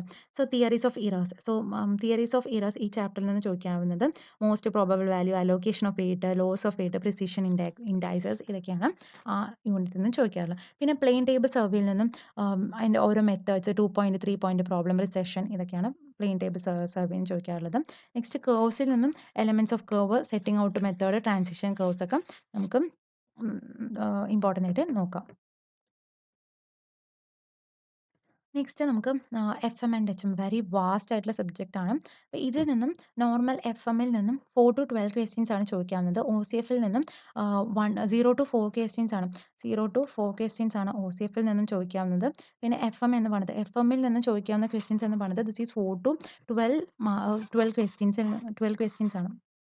4 to 12 ക്വസ്റ്റ്യൻസ് ആണ് എക്സ്പെക്ട് ചെയ്യുന്നത്. സോ എല്ലാ ചാപ്റ്റേഴ്സും ഇമ്പോർട്ടൻ്റ് ആണ്. സോ പ്രോബ്ലം റിലേറ്റഡ് എന്തായാലും ചോദിക്കാം. സോ ഫസ്റ്റ് കുറച്ച് ചാപ്റ്റേഴ്സിൽ നിന്നും പ്രോബ്ലം റിലേറ്റഡ് ആയിട്ടുള്ള എക്സ്പെക്ട് ചെയ്യാം. അപ്പോൾ നമുക്ക് ഇതിൽ നിന്നും ബൻസാലിൻ്റെ ബുക്ക് ഇമ്പോർട്ടൻ്റ് ആയിട്ട് നമുക്ക് നോക്കാം. അപ്പം ഫ്ലൂയിഡ് മെക്കാനിക്സിലും ഓക്കെ നമുക്ക് ഡിഫറെൻറ്റ് ചാപ്റ്റേഴ്സ് ഇമ്പോർട്ടൻ്റ് ആയിട്ടുള്ള ചാപ്റ്റേഴ്സും അതുപോലെ തന്നെ number of questions properties of ഫ്ലൂയിഡ്സിൽ നിന്നും 23, പ്രഷർ മെഷർമെൻറ്റിൽ 20, ബോയൻസി ആൻഡ് ഫ്ലോട്ടേഷനിൽ നിന്നും 12, ഫ്ലൂയിഡ് കൈനമാറ്റിക്സിൽ 9, energy equation momentum equation 13, laminar ഫ്ലോയിൽ 5, ടർബുലന്റ് ഫ്ലോയിൽ 2, പൈപ്പ് ഫ്ലോയിൽ 10, ബൗണ്ടറി ലെയർ തിയറിയിൽ 1, ഓറിഫൈസ് ആൻഡ് മൗത്ത് പീസിൽ 19, മോഡൽ അനാലിസിസിൽ 2, OCF-ൽ നിന്ന് 24, HM-ൽ നിന്നും 24, മിസ്ലേനിയസിൽ നിന്നും 13 ക്വസ്റ്റ്യൻസ് ആണ് ഇതുവരെ ചോദിച്ചിരിക്കുന്നത്. സോ OCF ഒക്കെ ഗേറ്റ് പോയിന്റ് ഓഫ് വ്യൂ ആണെങ്കിലും വളരെ ഈസി ആയിട്ടുള്ള ഒരു ചാപ്റ്റർ ആണ്. അതുപോലെ തന്നെ പഠിച്ച് 24 ക്വസ്റ്റ്യൻസ് ആണ് ഇതുവരെ ചോദിച്ചിരിക്കുന്നത്. അതും ഈസി ആയിട്ട്. സോ ഇത് പക്ഷേ 0 to 4 ക്വസ്റ്റ്യൻസ് ആണ് A ലെവലിൽ ചോദിച്ചിരിക്കുന്നതെങ്കിലും നമുക്ക് ഈസി ആയിട്ട് സ്കോർ ചെയ്യാവുന്നതാണ് OCF എന്ന് പറയുന്നത്. ഓക്കെ. നമുക്ക് ഇമ്പോർട്ടൻ്റ് ആയിട്ടുള്ള ചാപ്റ്റേഴ്സ് 3 കാറ്റഗറി ആയിട്ട് സ്പ്ലിറ്റ് ചെയ്യാം. So first fluid properties of fluid very important ആയിട്ടുള്ള കാറ്റഗറി എന്ന് പറയുന്നത് properties of fluids, fluid dynamics and flow measurement, pipe flow, laminar flow, ഇതൊക്കെയാണ് ഫസ്റ്റ് കാറ്റഗറിയിൽ വരുന്നത്. സെക്കൻഡ് കാറ്റഗറിയിൽ ഫ്ലൂയിഡ് കൈനാമാറ്റിക്സ്, തേർഡ് കാറ്റഗറിയിൽ വരുന്നതാണ് hydrostatic force, buoyancy and flotation, liquid in relative equilibrium, dimensional analysis, turbulent flow, boundary layer theory, drag and lift. പിന്നെ last കാറ്റഗറിയിൽ വരുന്നതാണ് fluid pressure and measurement. അപ്പോൾ നമുക്ക് ഓരോ ചാപ്റ്ററിൽ നിന്നും എന്തൊക്കെ ഇമ്പോർട്ടൻ്റ് ആയിട്ട് പഠിക്കാൻ നമുക്ക് നോക്കാം. So first properties of fluid. Properties of ഫ്ലൂയിഡിൽ viscosity, surface tension, capillarity, Newtonian, non Newtonian fluid, ഇതൊക്കെ വെരി സ്കോറിംഗ് പാർട്ടാണ്. അപ്പോൾ ഇത് ഒരിക്കലും മിസ് ചെയ്യരുത്. കാരണം ഇത് വളരെ ഈസിയാണ്. ഫ്ലൂയിഡ് മെക്കാനിക്സിലാണ് ഏറ്റവും ഈസി ആയിട്ടുള്ള ഒരു ചാപ്റ്റർ. നമ്മൾ 12ത്തിലും ബേസിക് ആയിട്ടുള്ള 11th 12ത്തിലൊക്കെ ഇതിൻ്റെ ബേസിക് ആയിട്ട് നമ്മൾ നിറയെ പഠിച്ചിട്ടുണ്ട്. അപ്പോൾ ഈ രണ്ട് ചാപ്റ്ററും എന്തായാലും നമ്മൾ 12ത്തിൽ തന്നെ പഠിച്ചിട്ടുള്ള ചാപ്റ്ററാണ്. സോ ഈസി ആയിട്ട് സ്കോർ ചെയ്യാൻ പറ്റുന്ന ഒരു ചാപ്റ്ററും ആണ്. നെക്സ്റ്റ് ഹൈഡ്രോസ്റ്റാറ്റിക് ഫോഴ്സ്, അത് പ്രഷർ അതിൽ ഇമ്പോർട്ടൻ്റ് ആയിട്ടുള്ള ഏതൊക്കെയാണെന്ന് വെച്ചാൽ pressure prism, horizontal force, vertical ഫോഴ്സും അതൊക്കെയാണ് ഇമ്പോർട്ടൻ്റ്. നെക്സ്റ്റ് ഫ്ലൂയിഡ് പ്രഷർ മെഷർമെൻറ്റിൽ പാസ്കൽസ് ലോ, മാനോമീറ്റേഴ്സ്, അതൊക്കെയാണ് important. Next buoyancy and flotation, linear stability, rotational stability, അപ്പോൾ ഇതൊക്കെയാണ് important. Next liquids in relative ഇക്വിലിബ്രിയമിൽ ഇമ്പോർട്ടൻ്റ് ആയിട്ടുള്ള fluid subject to acceleration, fluid subject to rotation, ഇതൊക്കെയാണ് അതിൽ ഇമ്പോർട്ടൻ്റ് ആയിട്ടുള്ള concepts പഠിക്കേണ്ടത്. Next fluid kinematics. So fluid കൈനമാറ്റിക്സിൽ types of fluid flow, continuity equation, acceleration, angular velocity, velocity potential, stream function, flow net, ഇതൊക്കെ important ആണ്. So fluid kinematics എന്ന് പറയുന്നത് വളരെ ഇമ്പോർട്ടൻ്റ് ആയിട്ടുള്ള ചാപ്റ്ററാണ് ഗേറ്റ് പോയിന്റ് ഓഫ് വ്യൂസിലൊക്കെ. ഇതിലും കുറച്ച് ഇമ്പോർട്ടൻസ് കൂടി വരുന്നുണ്ട്. സോ ഇതിൽ നിന്നും നമുക്ക് ക്വസ്റ്റ്യൻസ് പ്രതീക്ഷിക്കാം. നെക്സ്റ്റ് ഫ്ലൂയിഡ് ഡൈനാമിക്സും flow measurement, Bernoulli's equations. So ഇതൊക്കെ വളരെ ഇമ്പോർട്ടൻ്റ് ആണ്. ഈ ഫ്ലൂയിഡ് ഡൈനാമിക്സ് എന്ന് പറഞ്ഞ ചാപ്റ്റർ ബെർണോളിസ് ഇക്വേഷനിൽ നിന്നും നമുക്ക് സിമ്പിളായിട്ടുള്ള പ്രോബ്ലംസ് ഒക്കെ എക്സ്പെക്ട് ചെയ്യാം. പിന്നെ venturi meter, orifice meter, pitot tube ഇതൊക്കെ ഇമ്പോർട്ടന്റ് ആണ്. ഉം, പിന്നെ നെക്സ്റ്റ് വന്നിട്ട് ഡൈമെൻഷണൽ അനാലിസിസ്. ഡൈമെൻഷണൽ അനാലിസിസില് ഡൈമെൻഷണൽ ഹോമോജിനിറ്റി നോക്കുന്നത്, പിന്നെ റെയിലിംഗ് method, Buckingham pi method, model analysis. So ഇതൊക്കെ ഇമ്പോർട്ടന്റ് ആയിട്ട് പഠിക്കുക. നെക്സ്റ്റ് പൈപ്പ് ഫ്ലോയിൽ ഇമ്പോർട്ടന്റ് ആയിട്ട് പഠിക്കേണ്ടത് ഫ്രിക്ഷൻ ലോസ്, മൈനർ ലോസ്, പിന്നെ സീരീസ് അതുപോലെ തന്നെ പാരലൽ കണക്ഷൻസ് ആക്കുമ്പോൾ പവർ, പിന്നെ water hammer, branching of pipe. So ഇതൊക്കെയാണ് ഇമ്പോർട്ടന്റ് ആയിട്ട് ഫ്ലൂയിഡ് മെക്കാനിക്സിൽ പഠിക്കേണ്ടത്. പിന്നെ നെക്സ്റ്റ് വന്നിട്ട് ലാമിനാർ ഫ്ലോ. ലാമിനാർ ഫ്ലോയിൽ ഇമ്പോർട്ടൻ്റ് ആയിട്ട് പഠിക്കേണ്ടത് ഏതൊക്കെയാണെന്ന് വെച്ചാൽ ഫ്ലോ ത്രൂ സർക്കുലർ പൈപ്പ്, പിന്നെ flow through flat parallel pipes, ഇതൊക്കെയാണ് കീ കോൺസെപ്റ്റ്സ് എന്ന് പറയുന്നത്. പിന്നെ മൊമെന്റം കറക്ഷൻ ഫാക്ടറും എനർജി കറക്ഷൻ ഫാക്ടർ. സോ ഈസിയാണ്, അതുപോലെ തന്നെ സ്കോറിംഗ് ആയിട്ടുള്ള പാർട്ടാണ് ഈ ലാമിനാർ ഫ്ലോ എന്ന് പറയുന്നത്. പിന്നെ ടർബുലന്റ് ഫ്ലോയിൽ ഇമ്പോർട്ടൻ്റ് ആയിട്ട് പഠിക്കേണ്ട കൺസെപ്റ്റ്സ് എന്ന് പറയുന്നത് velocity distribution in smooth pipe, velocity distribution in rough pipe, പിന്നെ ഫ്രിക്ഷണൽ ഫാക്ടർ. നെക്സ്റ്റ് വന്നിട്ട് ബൗണ്ടറി ലെയർ തിയറിയിൽ ഇമ്പോർട്ടൻ്റ് ആയിട്ടുള്ള പഠിക്കേണ്ട കൺസെപ്റ്റ്സ് എന്ന് പറയുന്നത് ലാമിനാർ ആൻഡ് ടർബുലന്റ്, പിന്നെ boundary displacement, momentum and energy, thickness, പിന്നെ ബ്ലാസ്യൂസ് ഇക്വേഷൻ, ഇതൊക്കെ ഇമ്പോർട്ടൻ്റ് ആണ്. പിന്നെ ഡ്രാഗ് ആൻഡ് ലിഫ്റ്റിൽ നിന്നും ഇമ്പോർട്ടൻ്റ് ആയിട്ട് പഠിക്കേണ്ടത് സ്പിയർ, ഫ്ലാറ്റ് പ്ലേറ്റ്, സിലിണ്ടർ, ഇതിൻ്റെയൊക്കെ ഇമ്പോർട്ടൻ്റ് ആയിട്ട് നോക്കുക. പിന്നെ ഒ സി എഫ് ഇമ്പോർട്ടൻ്റ് ആയിട്ടുള്ള ചാപ്റ്റേഴ്സിനെ 3 കാറ്റഗറി ആയിട്ട് സ്പ്ലിറ്റ് ചെയ്യാം. ഫസ്റ്റ് കാറ്റഗറിയിൽ വരുന്നതാണ് എനർജി ഡെപ്ത് റിലേഷൻഷിപ്പും റാപ്പിഡ് വേരിയഡ് സ്റ്റഡി ഫ്ലോയും. സെക്കൻഡ് കാറ്റഗറിയിൽ വരുന്നതാണ് ഗ്രാജുവലി വേരിയഡ് ഫ്ലോയും റാപ്പിഡ്ലി വേരിയഡ് അൺസ്റ്റഡി ഫ്ലോയും. തേർഡ് കാറ്റഗറിയിൽ വരുന്നതാണ് ഇൻട്രഡക്ഷനും അതുപോലെ തന്നെ യൂണിഫോം ഫ്ലോയും. സോ ഒ.സി.എഫ് എന്ന് പറയുന്നത് നമുക്ക് അതിൽ ഇമ്പോർട്ടൻ്റ് ആയിട്ട് പഠിക്കേണ്ടത് ഏതൊക്കെയാണെന്ന് വെച്ചാൽ OCF, that is difference between OCF and pipe flow, channel types, classification of this flow, gradually varied flow, പിന്നെ rapid varied flow, sub critical, critical, super ക്രിട്ടിക്കലും, പിന്നെ ജോമെട്രിക് പ്രോപ്പർട്ടീസ് ഓഫ് ചാനൽ സെക്ഷൻസും. പിന്നെ ചാനൽ ജോമെട്രി വളരെ important, rectangular, trapezoid, ട്രയാങ്കിളിനെയൊക്കെ important ആണ്. പിന്നെ uniform ഫ്ലോയിൽ എന്തുകൊണ്ട് റെക്ടാങ്കിൾ ചാനൽ, അത് പിന്നെ വെരി ഇമ്പോർട്ടൻ്റ് ആയിട്ടുള്ള കാര്യം മോസ്റ്റ് ഇക്കണോമിക്കൽ സെക്ഷൻ ഏതാണ്, ഹൈഡ്രോളിക്കലി എഫിഷ്യൻറ്റ് സെക്ഷൻ ഏതാണ്, വെരി വെരി ഇമ്പോർട്ടൻറ്റ്. പിന്നെ സ്പെസിഫിക് എനർജി കൺസെപ്റ്റും specific energy curve, specific energy discharge ഒക്കെ വെരി ഇമ്പോർട്ടൻ്റ് ആണ് ഇതൊക്കെ. പിന്നെ equation of critical flow, equation of this critical flow ഒക്കെ സ്മോൾ ഇക്വേഷൻസ് ഒക്കെ നമുക്ക് എക്സ്പെക്ട് ചെയ്യാം. അടുത്തത് channel transition, I channel with reduction, sub critical flow, super critical flow, പിന്നെ ചാനൽ ഡിഫറെൻറ്റ് ചാനൽസും അതിൻ്റെ വിത്ത് എക്സ്പാൻഷൻ ഒക്കെ ഉണ്ടല്ലോ അത്. പിന്നെ gradually varied flow, classification of channel bottom ഫ്ലോയിൻ്റെ, പിന്നെ mild steep slope, critical slope, horizontal slope, advance slope. അപ്പോൾ ഈ കാര്യങ്ങൾ. പിന്നെ hydraulic jump, surge, conveyance of channels, ഇതൊക്കെയാണ് കുറച്ച് ഇമ്പോർട്ടൻ്റ് ആയിട്ട് പഠിക്കേണ്ടത്. സോ കൂടുതലും മൈൽഡ് സ്ലോപ്പ്, സ്ലോപ്പ് എന്നൊക്കെ ഈ ഫ്ലോ പ്രൊഫൈലിൽ നിന്ന് അതാണ് എക്സ്പെക്ട് ചെയ്യാൻ, പ്രോബ്ലം ആയിട്ട് എക്സ്പെക്ട് ചെയ്യാൻ സാധ്യതയുള്ള ഒരു പോർഷൻ എന്ന് പറയുന്നത്. അപ്പം നമുക്ക് നെക്സ്റ്റ് നോക്കാം. Next environmental engineering. So 5 to 10 questions ആണ് എൻവിറോൺമെൻറ്റൽ എഞ്ചിനീയറിംഗ്. എസ്.കെ. ആർക്കാണ് ഇതിൻ്റെ ബുക്ക് റിഫർ ചെയ്യേണ്ട ബുക്ക്. സോ എൻവിറോൺമെൻറ്റൽ എഞ്ചിനീയറിംഗ് എന്ന് പറയുന്നത് നമുക്ക് സ്കോറിംഗ് പാർട്ടാണ്. അതേപോലെ തന്നെ ഇറ്റ് ഈസ് ഈസി ആയിട്ടുള്ള ഒരു സബ്ജക്റ്റ് എന്ന് പറയുന്നത്. വളരെ ഈസി ആയിട്ടുള്ള ഒരു സബ്ജക്റ്റാണ് എൻവിറോൺമെൻറ്റൽ എഞ്ചിനീയറിംഗ് എന്ന് പറയുന്നത്. അതേപോലെ തന്നെ നമുക്ക് ഈസി ആയിട്ട് സ്കോർ ചെയ്യാം. എൻവിറോൺമെൻറ്റൽ എഞ്ചിനീയറിൻ്റെ വെയിറ്റേജ് എന്ന് പറയുന്നത് കുറച്ചും കൂടി വരുന്നുണ്ട്. സോ അതിൽ ഏറ്റവും ഇമ്പോർട്ടൻ്റ് ആയിട്ടുള്ള പറയുന്നത് water treatment, waste water treatment ആണ്. Waste water treatment of water. Waste water ട്രീറ്റ്മെൻറ്റും ഇമ്പോർട്ടൻ്റ് ആണ്. വാട്ടർ സപ്ലൈയിൽ ഈ വാട്ടർ ട്രീറ്റ്മെൻറ്റ് ആൻഡ് ഡിസ്ട്രിബ്യൂഷനും ഇമ്പോർട്ടൻ്റ് ആയിട്ടുള്ള ചാപ്റ്ററാണ്. സെക്കൻഡ് കാറ്റഗറിയിൽ വരുന്നതാണ് water quality parameters, waste water characteristics, disposal of sewage effluent, design of sewerage system, solid waste management, air pollution, ഇതൊക്കെ സെക്കൻഡ് കാറ്റഗറിയിൽ വരുന്നതാണ്. തേർഡ് കാറ്റഗറിയിൽ വരുന്നതാണ് forecasting population, water demand, source, conveyance, biochemical reactions in water treatment. അപ്പോൾ ഇതൊക്കെയാണ് waste water treatment, ഇതൊക്കെയാണ് important. അപ്പോൾ നമുക്ക് എൻവിറോൺമെൻറ്റൽ എഞ്ചിനീയറിംഗിൽ നമുക്ക് number of questions, so marks അല്ല, നമ്പർ ഓഫ് ക്വസ്റ്റ്യൻസ് മാർക്ക് ഒന്നുണ്ട്. സോ എത്ര നമ്പർ ഓഫ് ക്വസ്റ്റ്യൻസ് ആണ് വന്നിരിക്കുന്നത് നോക്കാം. സോ വാട്ടർ ഡിമാൻഡിൽ 4 സോഴ്സ് സപ്ലൈ നിന്ന് 4 വാട്ടർ ട്രീറ്റ്മെൻറ്റ് ആൻഡ് ഡിസ്ട്രിബ്യൂഷന് 38 ക്വസ്റ്റ്യൻസ് വന്നിട്ടുണ്ട്. ക്വാളിറ്റി കൺട്രോളിൽ 36 ക്വസ്റ്റ്യൻസ് വന്നിട്ടുണ്ട്.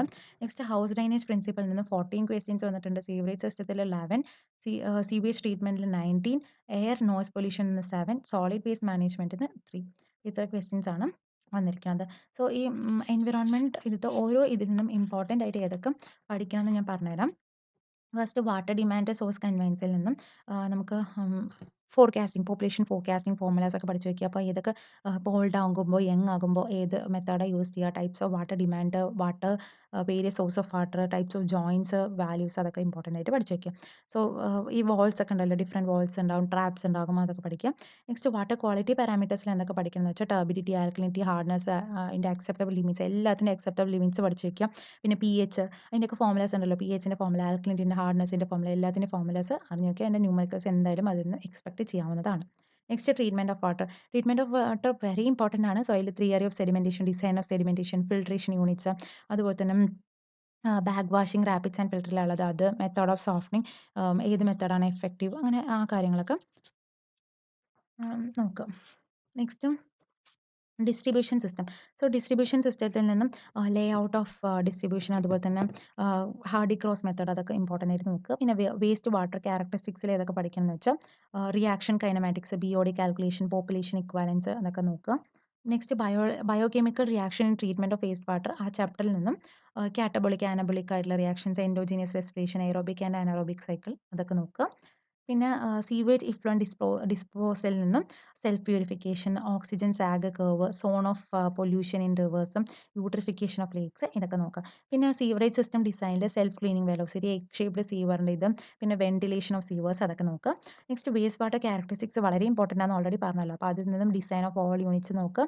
ടൈപ്സ് ഓഫ് സെറ്റിലിംഗ് നോക്കുക. പിന്നെ വർക്കിംഗ് ഓഫ് ദിസ് ട്രിക്ലിംഗ് ഫിൽറ്ററും ആക്ടിവേറ്റഡ് സ്ലെച്ച് പ്രോസസ്സ്, അതും വളരെ ഇമ്പോർട്ടൻ്റ് അതൊക്കെ. പിന്നെ suspended and attached growth process, ഏതാണ് സസ്പെൻഡഡ്, ഏത് അറ്റാച്ച്ഡ് ഗ്രോത്ത് പ്രോസസ്സ്, അതൊക്കെ നോക്കുക. നെക്സ്റ്റ് സോളിഡ് വേസ്റ്റ് മാനേജ്മെൻറ്റിൽ ഇമ്പോർട്ടൻ്റ് ആയിട്ട് പഠിക്കുന്നത് classification of water, land filling methods, Indore and Bangalore method very important ആണ് അത് തിയറി പോയിന്റ് ഓഫ് വ്യൂവിലൊക്കെ. നെക്സ്റ്റ് ഇൻസിനറേഷൻ, അത്. നെക്സ്റ്റ് എയർ പൊല്യൂഷനിൽ തിയറട്ടിക്കൽ ക്വസ്റ്റ്യൻസ് ഒക്കെ നമുക്ക് ഇത് കിട്ടുള്ളൂ. Aerosols, primary and secondary pollutants, അതൊക്കെയാണ് ഇമ്പോർട്ടൻറ്റ്. നെക്സ്റ്റ് നോയ്സ് പൊല്യൂഷൻ അത്ര ഇമ്പോർട്ടൻ്റ് അല്ല, ലീസ്റ്റ് ഇമ്പോർട്ടൻ്റ് ആണ്. സോ അതിൽ നിന്നും level of noise, sound pressure ലെവലും, ആവറേജ് പ്രഷർ ലെവലും, അതൊക്കെ നോക്കുക. ഓക്കെ. അപ്പോൾ ഈ എൻവിറോൺമെൻ്റ് ഒന്നും ഒരിക്കലും സ്കിപ്പ് ചെയ്യാൻ പാടില്ലാത്തൊരു സബ്ജക്റ്റാണ്. കാരണം ഇത് വളരെ ഇമ്പോർട്ടൻ്റ് ആണ്. എൻവിറോൺമെൻ്റൽ എഞ്ചിനീയറിംഗ് എന്ന് പറയുന്നത് നമുക്ക് ഈസി ആയിട്ട് സ്കോർ ചെയ്യാൻ പറ്റുന്ന ഒരു സബ്ജക്റ്റാണ്. Next highway and traffic engineering. ഇതിൽ നിന്നും നോർമൽ ആയിട്ട് ക്വസ്റ്റ്യൻസ് ഹൈവേയിൽ ചോദിക്കാവുന്നത് 3 to 8 മാർക്സ് ആണ് ഈ ലെവൽ എക്സാമിനേഷന് ചോദിക്കുക. റെയിൽവേയിൽ നിന്നാണ് 1 to 3, എയർപോർട്ടിൽ അത് ഞാൻ വെയിറ്റേജ് പറയാം. സോ ഇതിൽ നിന്ന് ന്യൂമറിക്കൽസ് നമുക്ക് എക്സ്പെക്ട് ചെയ്യാം. പിന്നെ ഇതിൻ്റെ ബുക്ക് എന്ന് പറയുമ്പോൾ കനാൻ ജസ്റ്റ്, ഓൾമോസ്റ്റ് എല്ലാവർക്കും അറിയാം ഈ ബുക്കാണ് റെഫറൻസ് ആയിട്ട് യൂസ് ചെയ്യേണ്ടതെന്ന് പറഞ്ഞിട്ട്. സോ ഇതിൽ ഇമ്പോർട്ടൻ്റ് ആയിട്ടുള്ള ചാപ്റ്റർ എന്ന് പറയുന്നത് ഞാൻ 3 കാറ്റഗറി ആയിട്ട് ഡിവൈഡ് ചെയ്യാം. ഫസ്റ്റ് കാറ്റഗറിയിൽ ജോമെട്രിക്കൽ ഡിസൈൻ ഓഫ് ഹൈവേ, അതിൽ തന്നെ ഇതൊക്കെ വരും, ഹൊറിസോണ്ടൽ എലിമെൻറ്റ്, വെർട്ടിക്കൽ എലിമെൻറ്റ്, ഇത് വരെ അതിൽ തന്നെ വരും. നെക്സ്റ്റ് ഈ ഫസ്റ്റ് പോർഷൻ, ദാറ്റ് ഈസ് ഇതിൽ നിന്നും ഈ പോർഷൻ എന്ന് പറയുന്നത് വെരി ഇമ്പോർട്ടൻറ്റ്. ഇതാണ് ഫസ്റ്റ് കാറ്റഗറിയിൽ വരുന്നത്. ഇതും ട്രാഫിക് എഞ്ചിനീയറിംഗുമാണ് ഫസ്റ്റ് കാറ്റഗറിയിൽ വരുന്നത്. സെക്കൻഡ് കാറ്റഗറി എന്ന് പറയുന്നത് പേയ്മെൻറ്റും ഡിസൈൻ. സോ ഇത് സെക്കൻഡ് കാറ്റഗറി. ഇത് ഫസ്റ്റ് കാറ്റഗറിയിൽ വരുന്നതാണ് ഹിൽ റൂട്ട്സ്. അപ്പോൾ ഇത് ഫസ്റ്റ് കാറ്റഗറിയിൽ വരും. Next highway material. അപ്പോൾ ഇതിൽ തേർഡ് കാറ്റഗറിയിൽ, ഇത് നമ്മൾ ഓൾറെഡി പഠിച്ചുകൊണ്ട് ഇത് തേർഡ് കാറ്റഗറിയിൽ വരും. സോ ഇത് ലാസ്റ്റ് കാറ്റഗറിയിലാണ്. ഹൈവേ ഡെവലപ്മെന്റ് പ്ലാനിങ്ങിൽ വന്നിട്ട് നമുക്ക് ഇമ്പോർട്ടൻ്റ് ആയിട്ട് പഠിക്കാനുള്ളത് ഇയേഴ്സ് മാത്രം പഠിച്ചാൽ മതി. ഇയേഴ്സും നാഗ്പൂരിൽ സ്റ്റാർ ആൻഡ് ഗ്രിഡ് പാറ്റേൺ ആണ്. പിന്നെ നാഗ്പൂരത്തെ വിത്ത്, റോഡിൻ്റെ വിത്ത്, പിന്നെ ഓരോന്നിൻ്റെയും റോമൻ റോഡിൻ്റെ പ്രത്യേകത, ജസ്റ്റ് അതിൻ്റെ വാല്യൂസ് ഒക്കെ ഉണ്ടല്ലോ, IRC റെക്കമെൻഡഡ് വാല്യൂസ് ഓരോന്നിൻ്റെ പഠിക്കാം. അപ്പോൾ നമുക്ക് ഓരോ ഇതിൽ നിന്നും ഇമ്പോർട്ടൻ്റ് ആയിട്ടുള്ള ഏതാ നമുക്ക് നോക്കാം. അതിന് മുമ്പ് ഏതൊക്കെ ക്വസ്റ്റ്യൻസ് ആണ്, എത്ര നമ്പർ ഓഫ് ക്വസ്റ്റ്യൻസ് ആണ് ചോദിച്ചിരിക്കുന്നത് നമുക്ക് നോക്കാം. 15 ഇയേഴ്സിൽ ഹൈവേ ഡെവലപ്മെൻറ്റ് പ്ലാനിങ്ങിൽ 6, ക്രോസ് സെക്ഷൻ എലമെൻറ്റിൽ നിന്നും 8, സൈഡ് ഡിസ്റ്റൻസിൽ നിന്ന് 9, ഹൊറിസോണ്ടൽ എലമെൻറ്റിൽ നിന്ന് 13, വെർട്ടിക്കൽ എലമെൻറ്റിൽ നിന്ന് 3, ഹൈവേ മെറ്റീരിയൽസ് ആൻഡ് ടെസ്റ്റിംഗിൽ 10, ഹിൽ റോഡ്സിൽ നിന്ന് 4, റിജിൻ ആൻഡ് ഫ്ലെക്സിബിൾ പേയ്മെൻറ്റിന് 13. ട്രാഫിക് എഞ്ചിനീയറിംഗ് വളരെ ഇമ്പോർട്ടൻ്റ് ആണ്. കുറേ വാല്യൂസ് ഒക്കെ പഠിക്കേണ്ടി വരും. അത് ഇമ്പോർട്ടൻ്റ് ആയിട്ട് നോക്കിയേ തീരുള്ളൂ. അപ്പോൾ നമുക്ക് ഫസ്റ്റ് നോക്കാം. ഹൈവേ ഡെവലപ്മെന്റ് ആൻഡ് പ്ലാനിങ്ങിൽ types of roads, Jayakar committee, 20-year plan, engineering survey, അതൊക്കെയാണ്. നെക്സ്റ്റ് സെക്കൻഡ് വന്നിട്ട് ജോമെട്രിക് ഡിസൈൻ ഓഫ് ഹൈവേയിൽ PIV theory, camber, cross slope, SST, OST, IST, HST, overtaking, സ്കിഡിങ്ങും, പിന്നെ സ്ലോപ്പ് സ്കിഡും തമ്മിലുള്ള difference, super elevation, extra widening, transition curve, set back distance. So set back distance ഒക്കെ ആ formulas ഒക്കെ നോക്കി വയ്ക്കുക. ഗ്രേറ്റ് കോമ്പൻസേഷൻ എന്നൊക്കെ പ്രോബ്ലംസ് എക്സ്പെക്ട് ചെയ്യാം. Summit curve, valley curve, so ideal preferred curve ഏതൊക്കെയാണ് ഓരോന്നിൻ്റെയും അതും നോക്കി വയ്ക്കാം. നെക്സ്റ്റ് ട്രാഫിക് എഞ്ചിനീയറിംഗ് നമുക്ക് നോക്കാം. Traffic engineering traffic volume study, traffic capacity study, ഇതൊക്കെ ഇമ്പോർട്ടൻ്റ് ആയിട്ടുള്ള കൺസെപ്റ്റ്സ് മാത്രമാണ് ഞാൻ പറയണത്. Next speed studies, spot speed studies, speed delay study, പിന്നെ time headway, space headway, Poisson's distribution of time headway, Greenshield equation for maximum traffic capacity, പിന്നെ number of conflict point in intersection, പിന്നെ type of interchange, പിന്നെ traffic rotaries, type of traffic signals, signal സിസ്റ്റത്തിൻ്റെ ആ ഓരോ symbols അനുസരിച്ച് നോക്കുമല്ലോ അത്, പിന്നെ change and clearance interval, lost time. അപ്പോൾ ഇതൊക്കെയാണ് ട്രാഫിക് എഞ്ചിനീയറിംഗിൽ നിന്നും ഇമ്പോർട്ടൻറ്റ്. പിന്നെ delay analysis, effective green time, green splitting, അതുപോലെ തന്നെ critical lane volume, various signal design methods. അപ്പോൾ ഇതൊക്കെയാണ് ഇമ്പോർട്ടൻറ്റ്. നെക്സ്റ്റ് പേയ്മെൻറ്റ് ഡിസൈനിൽ ഇമ്പോർട്ടൻറ്റ് എന്ന് പറയുന്നത് difference between flexible and rigid pavement, traffic forecasting, ESWLും അതുപോലെ തന്നെ EAWL അതും. പിന്നെ നെക്സ്റ്റ് റിജിഡ് പേയ്മെൻറ്റ് ഡിസൈന്, various joint types, flexible pavement design methods, പിന്നെ IRC 37/2012 റെക്കമെൻഡേഷൻസ് ഉണ്ടല്ലോ അത്, ക്രിട്ടിക്കൽ കോമ്പിനേഷൻ ഓഫ് മറ്റേ ഇത് സ്ട്രെസ്സിൻ്റെ ക്രിട്ടിക്കൽ കോമ്പിനേഷൻ ഉണ്ടല്ലോ അത്, പിന്നെ ഡോവൽ ബാർ ഡിസൈൻസ്, അതൊക്കെ ജസ്റ്റ് ഒന്ന് നോക്കി വെച്ചാൽ മതി അതൊക്കെ. പിന്നെ ഇതിൽ വാല്യൂസ് ഒക്കെ നല്ലപോലെ നോക്കണം. ഹൈവേ മെറ്റീരിയൽസ് എന്ന് പറയുമ്പോൾ ഓൾറെഡി നിങ്ങൾക്ക് അറിയാവുന്ന കാര്യങ്ങൾ തന്നെ ഉള്ളൂ. CBR test, plate bearing test, aggregate test, bitumen test ഒക്കെ പഠിക്കാം. പിന്നെ cut back, emulsion, tar, Marshall mix design, ഇതൊക്കെ നോക്കാം.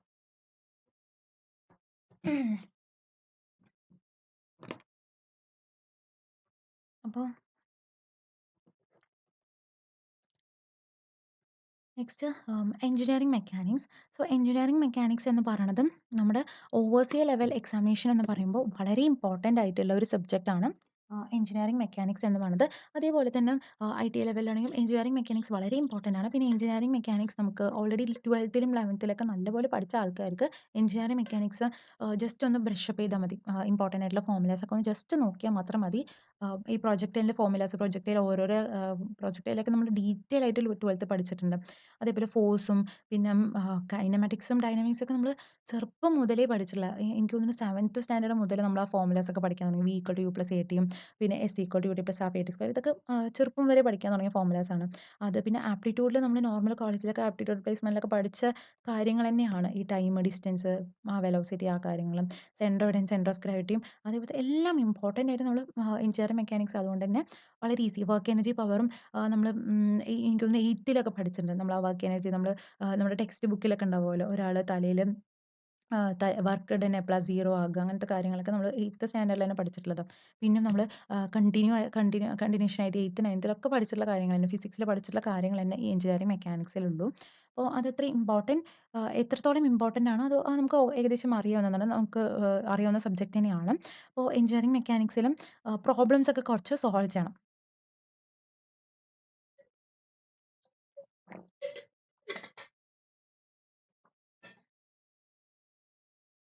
സോ പ്രോബ്ലംസ് അപ്പോൾ നമുക്ക് എത്ര ക്വസ്റ്റ്യൻസ് 4 to 8 ക്വസ്റ്റ്യൻസ് ആണ് ഇതുവരെ ലെവൽ എക്സാമിനേഷന് ചോദിച്ചിരിക്കുന്നത്. സോ നമുക്ക് നോക്കാം. ഫോഴ്സിൽ നിന്നും, ഫോഴ്സ് ഇമ്പോർട്ടൻറ്റ് ചാപ്റ്റർ തന്നെയാണ്. ഫോഴ്സിൽ നിന്ന് 23 ക്വസ്റ്റ്യൻസും, ഫ്രിക്ഷനിൽ നിന്ന് 9, centroid and center of gravity, strength of മെറ്റീരിയൽസിനും വളരെ ഇമ്പോർട്ടൻ്റ് ആണ്. സോ ഇതിൻ്റെ ബേസ് നമുക്ക് കുറേ ഇതിൽ ആവശ്യപ്പെടും കേട്ടോ. സോ ഇതിൻ്റെ ഫോർമുലാസ് ഒക്കെ പഠിച്ച് വയ്ക്കും. സോ 21 ക്വസ്റ്റ്യൻസ് ആണ്. മൊമെന്റ് ഓഫ് ഇനർഷ്യ 12, പിന്നെ മോഷനിൽ നിന്നും 16, വർക്ക് എനർജി പവറിൽ നിന്നും 4 ക്വസ്റ്റ്യൻസ്. അപ്പോൾ ഇതൊക്കെയാണ് ചോദിച്ചിരിക്കുന്നത്. സോ എഞ്ചിനീയറിംഗ് മെക്കാനിക്സിൻ്റെ ബുക്ക് എന്ന് പറയുന്നത് SS ഭവിക്കട്ടിൻ്റെ ബുക്ക് നോക്കണതിൻ്റെ അത്ര ആവശ്യമൊന്നുമില്ല. ജസ്റ്റ് പ്രോബ്ലംസ് മാത്രം സോൾവ് ചെയ്ത് നോക്കുക. എല്ലാത്തിൽ നിന്നും ഓരോ വെറൈറ്റി ഓഫ് പ്രോബ്ലംസ് ചെയ്ത് നോക്കിയാൽ മതി. അപ്പോൾ തന്നെ നിങ്ങൾക്ക് കുറച്ച് കൺസെപ്റ്റ്സ് ക്ലിയർ ആകും. എല്ലാം നല്ലപോലെ ക്ലിയർ ആയി കിട്ടും. Next structure analysis. Structure analysis എന്ന് പറയുന്നത് അത്ര ഇമ്പോർട്ടൻ്റ് അല്ല. സോ 1 to 4 ക്വസ്റ്റ്യൻസേ ചോദിച്ചിട്ടുള്ളൂ. SSC എക്സാമിനൊന്നും സ്ട്രക്ചർ അനാലിസിസ് എന്ന് പറഞ്ഞ സബ്ജക്റ്റ് ഇല്ല. സോ 1 to 4 ക്വസ്റ്റ്യൻസ് ആണ് സ്ട്രക്ചർ അനാലിസിസ് എന്നുള്ളത്. സോ പ്രീവിയസ് ഇയർ ക്വസ്റ്റ്യൻസിൻ്റെ ബേസിസിൽ മാത്രമേ അവർ ചോദിക്കുള്ളൂ. അത്ര ഇമ്പോർട്ടൻറ്റ് നോക്കണ്ട. എന്നാലും ജസ്റ്റ് ഒന്ന് നോക്കുക, പഠിക്കുക. അതിൽ ഇമ്പോർട്ടൻ്റ് ആയിട്ടുള്ളതെന്ന് പറയുന്നത് ഡിറ്റർമിനൻസി ആൻഡ് 3 കാറ്റഗറി ആയിട്ട് ഞാൻ സ്പ്ലിറ്റ് ചെയ്താം. സോ ഫസ്റ്റ് വന്നിട്ട് determinacy and indeterminacy very important ആണ്. Slope and deflection very important ആണ്. മൊമെന്റ് ഡിസ്ട്രിബ്യൂഷൻ മെത്തേഡ് വളരെ ഇമ്പോർട്ടൻ്റ് ആണ്. അപ്പോൾ ഇത് മൂന്നും വളരെ ഇമ്പോർട്ടൻ്റ് ആയിട്ടുള്ള ചാപ്റ്റേഴ്സ് ആണ് സ്ട്രക്ചർ അനാലിസിസിൽ. പിന്നെ സെക്കൻഡ് കാറ്റഗറിയിൽ വരുന്നതാണ് ടെസ്റ്റ് അനാലിസിസും ഇൻഫ്ലുവൻസ് ലൈനും പിന്നെ ഫോഴ്സ് മെത്തേഡ് ഓഫ് അനാലിസിസും. തേർഡ് കാറ്റഗറിയിൽ വരുന്നതാണ് മെട്രിക്സ് മെത്തേഡ് ഓഫ് അനാലിസിസും ആർച്ചസ് ആൻഡ് കേബിൾസ് ഒക്കെ. സോ സ്ട്രക്ചർ അനാലിസിസ് എന്ന് പറയുന്നത് ഫസ്റ്റ് നിങ്ങൾ പഠിക്കേണ്ടത് അനാലിസിസ് ഓഫ് ടസ്സസിൻ്റെ ഡിസ്ട്രിബ്യൂഷൻ ഡിറ്റർമിനേഷൻ എന്ന് പറയുന്നത്. പിന്നെ second moment distribution, slope distribution method ഒക്കെ. തേർഡ് എനർജി പ്രിൻസിപ്പിൾസ് ഒക്കെ പഠിക്കും. ഫോർത്ത് വന്നിട്ട് റോളിംഗ് ലോഡും ഇൻഫ്ലുവൻസ് ഡയഗ്രാംസ് ഒക്കെ നോക്കുക. പിന്നെ ഫിഫ്ത്ത് പ്ലാസ്റ്റിക് അനാലിസിസും നോക്കുക. അപ്പോൾ ഓരോന്നിനും കുറച്ച് ഇമ്പോർട്ടൻ്റ് ആയിട്ടുള്ള ഫസ്റ്റ് നമുക്ക് ക്വസ്റ്റ്യൻസ് ഏതൊക്കെ നോക്കാം. സോ ഡിറ്റർമിനൻസി ആൻഡ് ഇൻഡിറ്റർമിനൻസിയിൽ നിന്ന് 15 ക്വസ്റ്റ്യൻസ്, അനാലിസിസ് ഓഫ് ബീംസിൽ നിന്ന് 9, ഇൻഫ്ലുവൻസ് ലൈൻ ഡയഗ്രാമിൽ നിന്ന് 9, ആർച്ചസിൽ നിന്നും 11, മെത്തേഡ് ഓഫ് സ്ട്രക്ചറിൽ നിന്നും 11, ട്രസ്സസിൽ നിന്ന് 2, മിസ്സലേനിയസിൽ നിന്ന് 15. അപ്പോൾ ഡിറ്റർമിനൻസി ആൻഡ് ഇൻഡിറ്റർമിനൻസിത്തെ കീ കോൺസെപ്റ്റ്സ് എന്ന് പറയുന്നത് സ്റ്റാറ്റിക്കലി, കൈനമാറ്റിക്കലി ഇൻഡിറ്റർമിനൻസി കണ്ടുപിടിക്കുക, സ്റ്റെബിലിറ്റി ഓഫ് സ്ട്രക്ചർ കണ്ടുപിടിക്കും.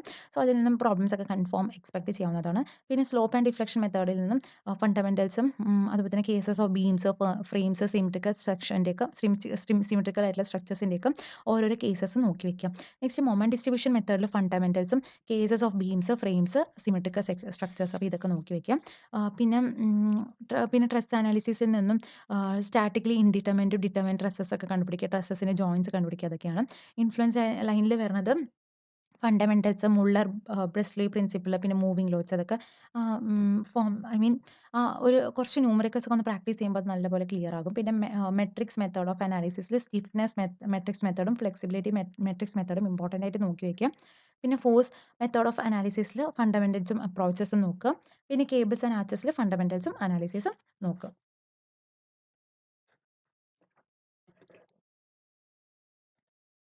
Next estimation costing and this bylaws. അപ്പോൾ estimation costing and this bylaws എന്ന് പറയുന്നത്, അപ്പോൾ ഇതിൽ നിന്ന് ചോദിച്ചിരിക്കുന്നത് ഓൾമോസ്റ്റ് നമുക്ക് എന്താ പറയുക 85 ക്വസ്റ്റ്യൻസ് ആണ് ചോദിച്ചിരിക്കുന്നത്. സോ എസ്റ്റിമേഷൻ ആൻഡ് കോസ്റ്റിംഗ് എന്ന് പറയുമ്പോൾ ഓൾറെഡി നോർമൽ പി എസ് സിൻ്റെ ട്രെൻഡ് എന്ന് പറയുന്നത് 1 to 6 ക്വസ്റ്റ്യൻസ് ആണ് എസ്റ്റിമേഷൻ ആൻഡ് കോസ്റ്റിംഗിൽ നിന്ന് വരിക. സോ സർവേയിൽ നമ്മൾ സർവേ ഒക്കെ പഠിച്ച് ഓൾറെഡി ഈസി ആയിട്ട് ഈ എസ്റ്റിമേഷൻ എന്ന് പറയുന്നത് അത്ര ഈസി തന്നെയാണ്. ജസ്റ്റ് ആ ഒരു ന്യൂമറിക്കൽ എന്ന് എക്സ്പെക്ട് ചെയ്യാവുന്നതും വളരെ ബേസിക് ആയിട്ടുള്ള ന്യൂമറിക്കൽസ് ആണ്. സോ 15 ഇയേഴ്സിൽ 85 ക്വസ്റ്റ്യൻസ് ആണ് ചോദിച്ചിരിക്കുന്നത് എസ്റ്റിമേഷൻ കോസ്റ്റിംഗിൽ നിന്നും ബിൽഡിംഗ് ബൈലോസിൽ നിന്നും. അത് അതുപോലെ പ്ലാൻ ചെയ്ത് പഠിക്കാം. പിന്നെ ബുക്ക് റിഫർ ചെയ്യാനുള്ളത് BN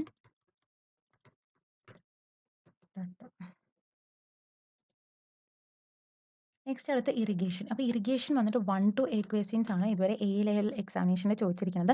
സോ ഇത് ITI ലെവലിലാണ് മോർ വെയിറ്റേജ്. ചില പ്രോബ്ലമാറ്റിക് കനാൽ ഡിസൈൻസിലും ഡാം ഡിസൈനൊക്കെ നമുക്ക് A ലെവൽ എക്സാമിനേഷന് കാണാം. സോ ഞാൻ ചാപ്റ്റേഴ്സ് വെയിറ്റേജ് 3 കാറ്റഗറീസ് ആയിട്ട് അല്ലെങ്കിൽ 4 കാറ്റഗറീസ് ആയിട്ട് ഡിവൈഡ് ചെയ്യാം. ഫസ്റ്റ് കാറ്റഗറിയിൽ വാട്ടർ റിക്വയർമെന്റ് ഓഫ് ക്രോപ്സും കാനാൽ ഇറിഗേഷനും, പിന്നെ ഡാംസ് ആൻഡ് റിസർവോയർസും, ഇതൊക്കെയാണ് ഫസ്റ്റ് കാറ്റഗറിയിൽ വരുന്നത്. സെക്കൻഡ് കാറ്റഗറിയിൽ വരുന്നത് ഇറിഗേഷൻ മെത്തേഡ്സ്, അതുപോലെ തന്നെ ഇറിഗേഷനും അതുപോലെ തന്നെ മെത്തേഡ് ഓഫ് ഇറിഗേഷനും, അതാണ് പിന്നെ next soil moisture and plant relationship, ഇതാണ് സെക്കൻഡ് കാറ്റഗറിയിൽ വരുന്നത്. തേർഡ് കാറ്റഗറിയിൽ വരുന്നത് water logging and reclamation of saline soil, canal regulatory works, canal head works and seepage theory, cross drainage work, പിന്നെ അടുത്തത് റിവർ എഞ്ചിനീയറിംഗ്, സ്പിൽവേസ് അത്ര ഇമ്പോർട്ടൻ്റ് അല്ല. നമുക്ക് നോക്കാം എത്ര നമ്പർ ഓഫ് ക്വസ്റ്റ്യൻസ് ആണ് ചോദിച്ചിരിക്കുന്നത്. വാട്ടർ റിക്വയർമെന്റ്സ് ഓഫ് ക്രോപ്സിൽ നിന്നും 17, method of irrigation 3, gravity dam weir സ്പിൽവേയിൽ നിന്ന് 21, കനാൽ ആൻഡ് കനാൽ റെഗുലേറ്ററിൽ നിന്ന് 9, design of canal and silt തിയറിയിൽ നിന്ന് 5, river training works, diversion head works, cross drainage വർക്ക്സിൽ നിന്നൊക്കെ 10, വാട്ടർ ലോഗിംഗ് ആൻഡ് ഡ്രെയിനേജിൽ നിന്നും 5. അപ്പം ഓരോ ചാപ്റ്ററത്തെയും ഇമ്പോർട്ടൻ്റ് ആയിട്ടുള്ള കൺസെപ്റ്റ്സ് ഏതൊക്കെ പഠിക്കണം നമുക്ക് നോക്കാം. So irrigation and method of ഇറിഗേഷനിൽ നിന്നും ഇമ്പോർട്ടൻ്റ് ആയിട്ട് പഠിക്കേണ്ടത് സർഫേസ് ഇറിഗേഷൻ, അതായത് സ്ലോ ആൻഡ് ഡ്രിഫ്റ്റ് ഇറിഗേഷൻ, അതിൽ ഇമ്പോർട്ടൻ്റ് ആയിട്ട് ഫെറോവും അതുപോലെ തന്നെ സ്പ്രിംഗ്ലറും ഡ്രിപ്പ് ഇറിഗേഷനും, ഇതാണ് ഏറ്റവും ഇമ്പോർട്ടൻ്റ് ആയാലും. വേറെ എല്ലാ ഡിഫറെൻറ്റ് ടൈപ്സ് ഒക്കെ നോക്കി വെക്കാം. പിന്നെ സോയിൽ സ്ട്രക്ചേഴ്സും സോയിൽ മോയ്സ്ചർ ആൻഡ് പ്ലാന്റ് റിലേഷൻഷിപ്പിലും depth of held by soil and available for plants, അതൊക്കെ. പിന്നെ കാപ്പിലറി അതുപോലെ തന്നെ non capillary pores, classification of soil water, soil moisture tension and stress, soil moisture constants, SAR value, അതൊക്കെ നോക്കുക. പിന്നെ ഈ irrigation important ആയിട്ട് വരാവുന്നത് water requirements of crops. Water requirements of crops എന്ന് പറയുന്നത് വളരെ ഇമ്പോർട്ടൻ്റ് ആണ്. വാട്ടർ റിക്വയർമെന്റ്സ് ഓഫ് ക്രോപ്സ് എന്ന് പറയുന്നത്, സോ അതിൽ നിന്നും ക്രോപ്പ് പീരിയഡ്, ബേസ് പീരിയഡ്, അതുപോലെ തന്നെ duty and delta very very very very important ആണ് ഇതിൽ. So water requirements of the ക്രോപ്പിൽ നിന്നും ഇതില്ലാത്ത ഒരു എക്സാം ഉണ്ടാവില്ല. അതിൽ നിന്ന് പ്രോബ്ലംസ് ആണെങ്കിലും തിയറി ആണെങ്കിലും എന്തായാലും ഉണ്ടാകും.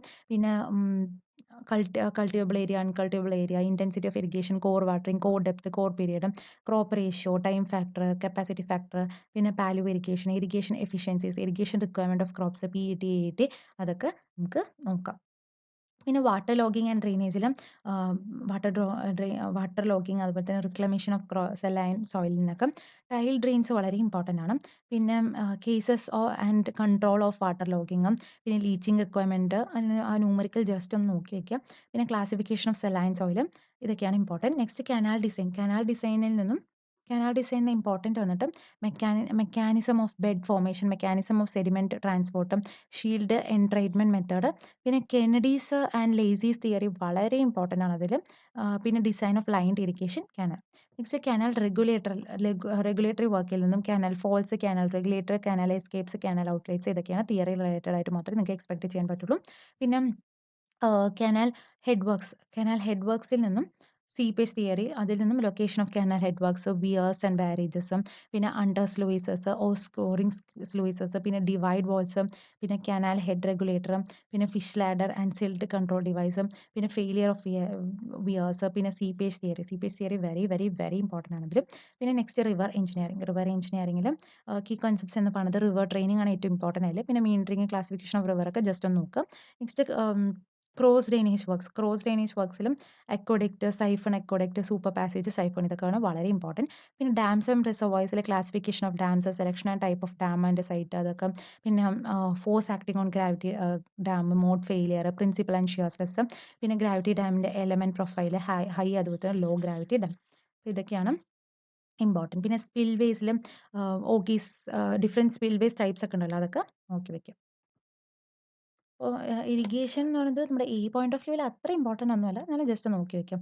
സോ നെക്സ്റ്റ് വന്നിട്ട് steel structure. So steel structure എന്ന് പറയുന്നത് ഇതൊക്കെ കുറച്ചും ഡിഫിക്കൽട്ടാണ്, നമുക്ക് പഠിച്ചെടുക്കാൻ തന്നെ ഡിഫിക്കൽട്ടാണ്. അപ്പോൾ സ്റ്റീൽ സ്ട്രക്ചറിൻ്റെ ആ ഇൻട്രഡക്ഷൻ തന്നെ നല്ലപോലെ പഠിച്ചാൽ കുറച്ച് നമുക്ക് കുറച്ചും കൂടി നല്ല ക്ലാരിറ്റി, അതിൻ്റെ വാല്യൂസും അതൊക്കെ, ഇൻട്രഡക്ഷൻ പാർട്ട് കുറച്ച് നന്നായി നോക്കിയാൽ തന്നെ മതി സ്റ്റീൽ സ്ട്രക്ചറിന്.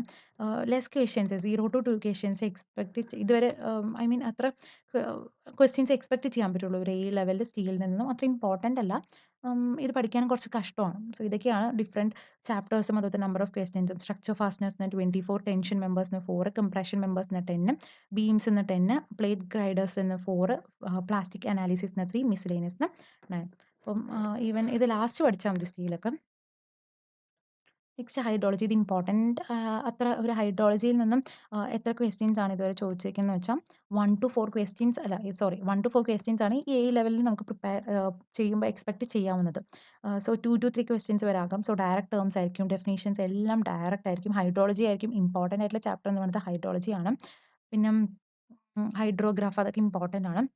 സോ ഇതിൽ ഹൈഡ്രോളജി എന്ന് പറയുമ്പോൾ തന്നെ ഇമ്പോർട്ടൻ്റ് എന്ന് പറയുന്നത് ഹൈഡ്രോഗ്രാഫിൻ്റെ ചാപ്റ്റർ ആണ്. പിന്നെ സെക്കൻഡ് വന്നിട്ട് precipitation measurement, stream flow measurement, run off, ഇതാണ് സെക്കൻഡ് ഇമ്പോർട്ടൻ്റ് ആയിട്ട് വരുന്നത്. Third abstraction from precipitation, flood estimation and flood routing. പിന്നെ ലാസ്റ്റ് ഫ്ലഡും ഇൻട്രഡക്ഷനൊക്കെ ലീസ്റ്റ് ഇമ്പോർട്ടൻസിൽ വരും. സോ നമുക്ക് നോക്കാം എത്ര ക്വസ്റ്റ്യൻസ് ആണ് ചോദിച്ചത്. പ്രസിപ്പിറ്റേഷൻ 19, പ്രസിപ്പിറ്റേഷൻ ലോസിൽ നിന്നും 4, റൺ ഓഫ് ആൻഡ് ഹൈഡ്രോഗ്രാഫിൽ നിന്നും 8, ഫ്ലഡ് എസ്റ്റിമേഷൻ ആൻഡ് ഫ്ലഡ് റൂട്ടിങ്ങിൽ നിന്നും 5, വെൽ ഹൈഡ്രോളിക്സിൽ നിന്ന് 10. സോ ഇത് വന്നിട്ട് മോസ്റ്റ് സ്കോറിംഗ് ആയിട്ടുള്ള ഒരു സബ്ജക്റ്റാണ്. സോ അത്ര ടഫ് ഒന്നും അല്ല ഹൈഡ്രോളജി പഠിക്കാൻ. ഇങ്ങനെയും മാക്സിമം 5 hours തന്നെ നമുക്ക് ഫുള്ളായിട്ട് കവർ ചെയ്യാം. സോ ഇതൊന്നും സ്കിപ്പ് ചെയ്യേണ്ട ആവശ്യമില്ല. സോ ബുക്ക് അഥവാ നിങ്ങൾക്ക് റിഫർ ചെയ്യാൻ ആണെങ്കിൽ രഘുനാഥ് നോക്കുക.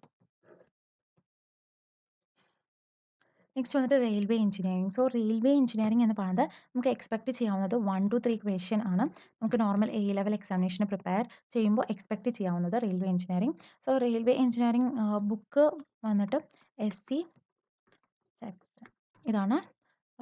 അപ്പോൾ ഡിഫറെൻറ്റ് ചാപ്റ്റേഴ്സും അതുപോലെ തന്നെ എൻ്റെ നമ്പർ ഓഫ് ക്വസ്റ്റ്യൻസ് നോക്കാം. ഇൻട്രൊഡക്ഷൻ, കേജസ്, പെർമനൻറ്റ് വെയിൽ നിന്ന് 6, റെയിൽസ്, സ്ലീപ്പേഴ്സ്, ബാലാസ്റ്റ്, ഫാസ്റ്റേഴ്സിൽ നിന്നും 15 ക്വസ്റ്റ്യൻസ് ഇതുവരെ വന്നിട്ടുണ്ട്.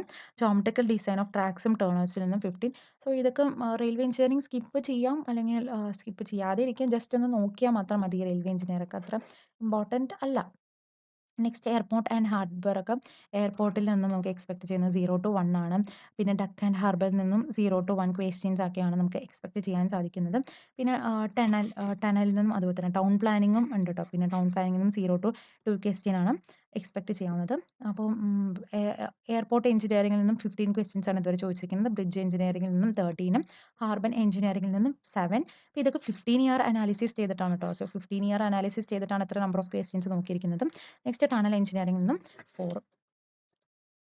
അപ്പോൾ അർബൻ പ്ലാനിങ്ങിൽ നിന്നും ടോട്ടൽ ഇതുവരെ 33 ക്വസ്റ്റ്യൻസ് ആണ് ചോദിച്ചിരിക്കുന്നത്. പിന്നെ CPM എന്ന് പറയുന്നത് ഈസി ആയിട്ടുള്ള സബ്ജക്റ്റ് ആണ്. വളരെ വളരെ വളരെ ഈസി ആയിട്ടും അതേപോലെ തന്നെ നല്ലപോലെ നമുക്ക് സ്കോർ ചെയ്യാൻ പറ്റുന്ന ഒരു സബ്ജക്റ്റ് എന്ന് പറയുന്നതാണ് നമ്മുടെ കൺസ്ട്രക്ഷൻ പ്രോജക്ട് മാനേജ്മെന്റ് എന്ന് പറയുന്നത്. സോ CPM അതിൽ critical path method, PERT, crashing അതൊക്കെ ഇമ്പോർട്ടൻ്റ് ആയിട്ട് നോക്കുക. സോ അതിൽ കാറ്റഗറി ആയിട്ട് നമുക്ക് തിരിക്കുമ്പോൾ അപ്പോൾ നമുക്ക് ക്വസ്റ്റ്യൻസ് നോക്കാം. കൺസ്ട്രക്ഷൻ എഞ്ചിനീയറിംഗ് മാനേജ്മെന്റ് എന്ന 7 ക്വസ്റ്റ്യൻസും പ്രോജക്ട് മാനേജ്മെന്റ് 24 ക്വസ്റ്റ്യൻസ് ആണ് ഇതുവരെ ചോദിച്ചിരിക്കുന്നത്. സോ അതിൽ നിന്നും 3 കാറ്റഗറി ആയിട്ട് സ്പ്ലിറ്റ് ചെയ്യുമ്പോൾ ഫസ്റ്റ് ഇതിൽ critical path method. So critical path മെത്തേഡും പിന്നെ പേർട്ട് ഇതൊക്കെയാണ് ഫസ്റ്റ് കാറ്റഗറിയിൽ വരുന്നത്.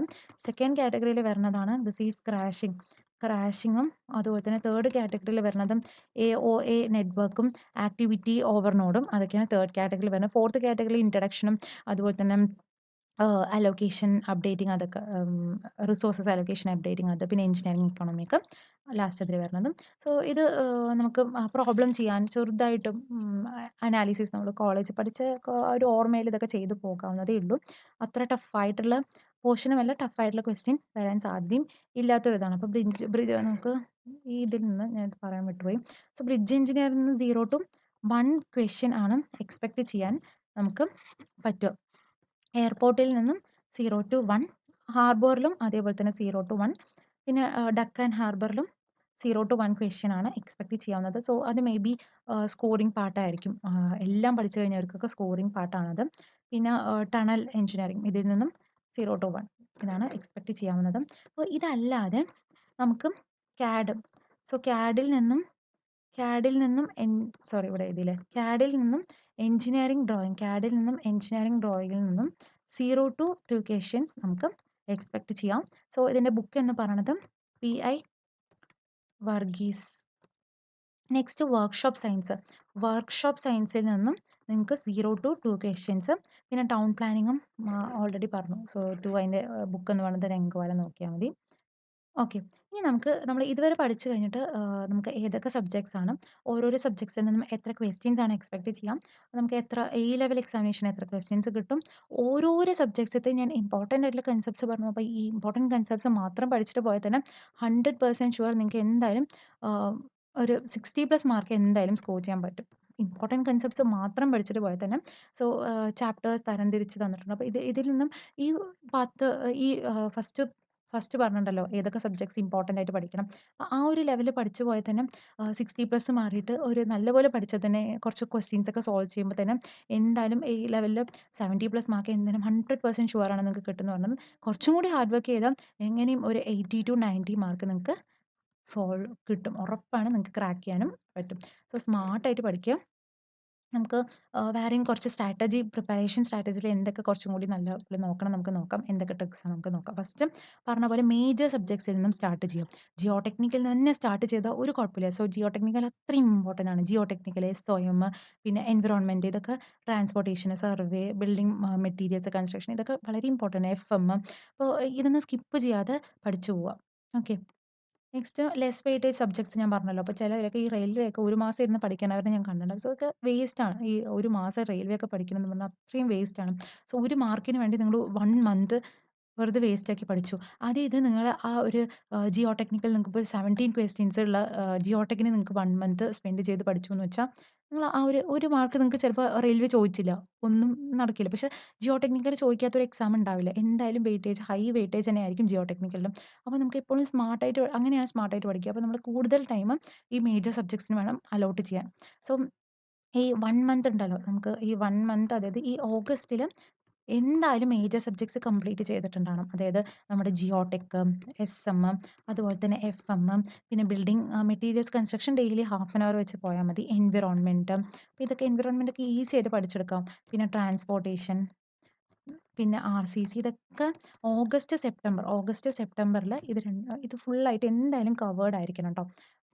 പിന്നെ നമുക്ക് ഒരു ഡേയിന് ഇപ്പോൾ നമുക്കൊരു ദിവസം ഉണ്ടെന്ന് വെച്ചോ, അതിന് നമ്മൾ മേജർ സബ്ജക്ട്സ് മാത്രം പഠിക്കാതെ ഞാൻ മൈനർ സബ്ജക്ട്സ് പറഞ്ഞല്ലോ. അതായത് BM, BC വന്നിട്ട് ഡെയിലിയും ഒരു 1 അവർ, ഹാഫ് ആൻ അവർ BM-നും ഹാഫ് ആൻ അവർ BC-ക്കും 1 അവർ കൊടുത്തു. എൻവിറോൺമെൻറ്റും ഡെയിലി പഠിക്കുക 1 അവർ. അപ്പോൾ നമുക്ക് തിയറി സബ്ജക്ട്സ് ആണല്ലോ ഇതൊക്കെ. അപ്പോൾ ഇങ്ങനെ ഡെയിലി 1 അവർ ഇങ്ങനെ 2 ഇതിനും കൊടുത്തതിന് ശേഷം മേജർ സബ്ജക്ട്സിന് 4 അവർ നമ്മുടെ മേജർ സബ്ജക്റ്റിന് അലോട്ട് ചെയ്യുക. ജിയോടെക്കോ SOM അലോട്ട് ചെയ്യുക. അപ്പോൾ ഇങ്ങനെ വേണം നമ്മുടെ ഡേ വന്നിട്ട് സ്പ്ലിറ്റ് അപ്പ് ചെയ്യാം.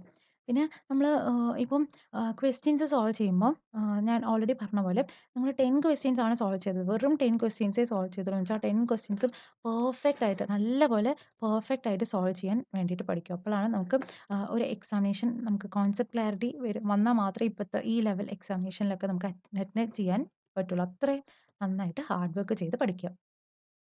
പിന്നെ നമുക്ക് എന്തൊക്കെ തിങ്സ് ടു അവോയ്ഡ്. സോ ഇത് നമ്മളൊരു പ്രിപ്പറേഷൻ എക്സാമിന് വേണ്ടി പ്രിപ്പയർ ചെയ്യുമ്പോൾ ഈ കാര്യങ്ങളൊക്കെ അവോയ്ഡ് ചെയ്യുക.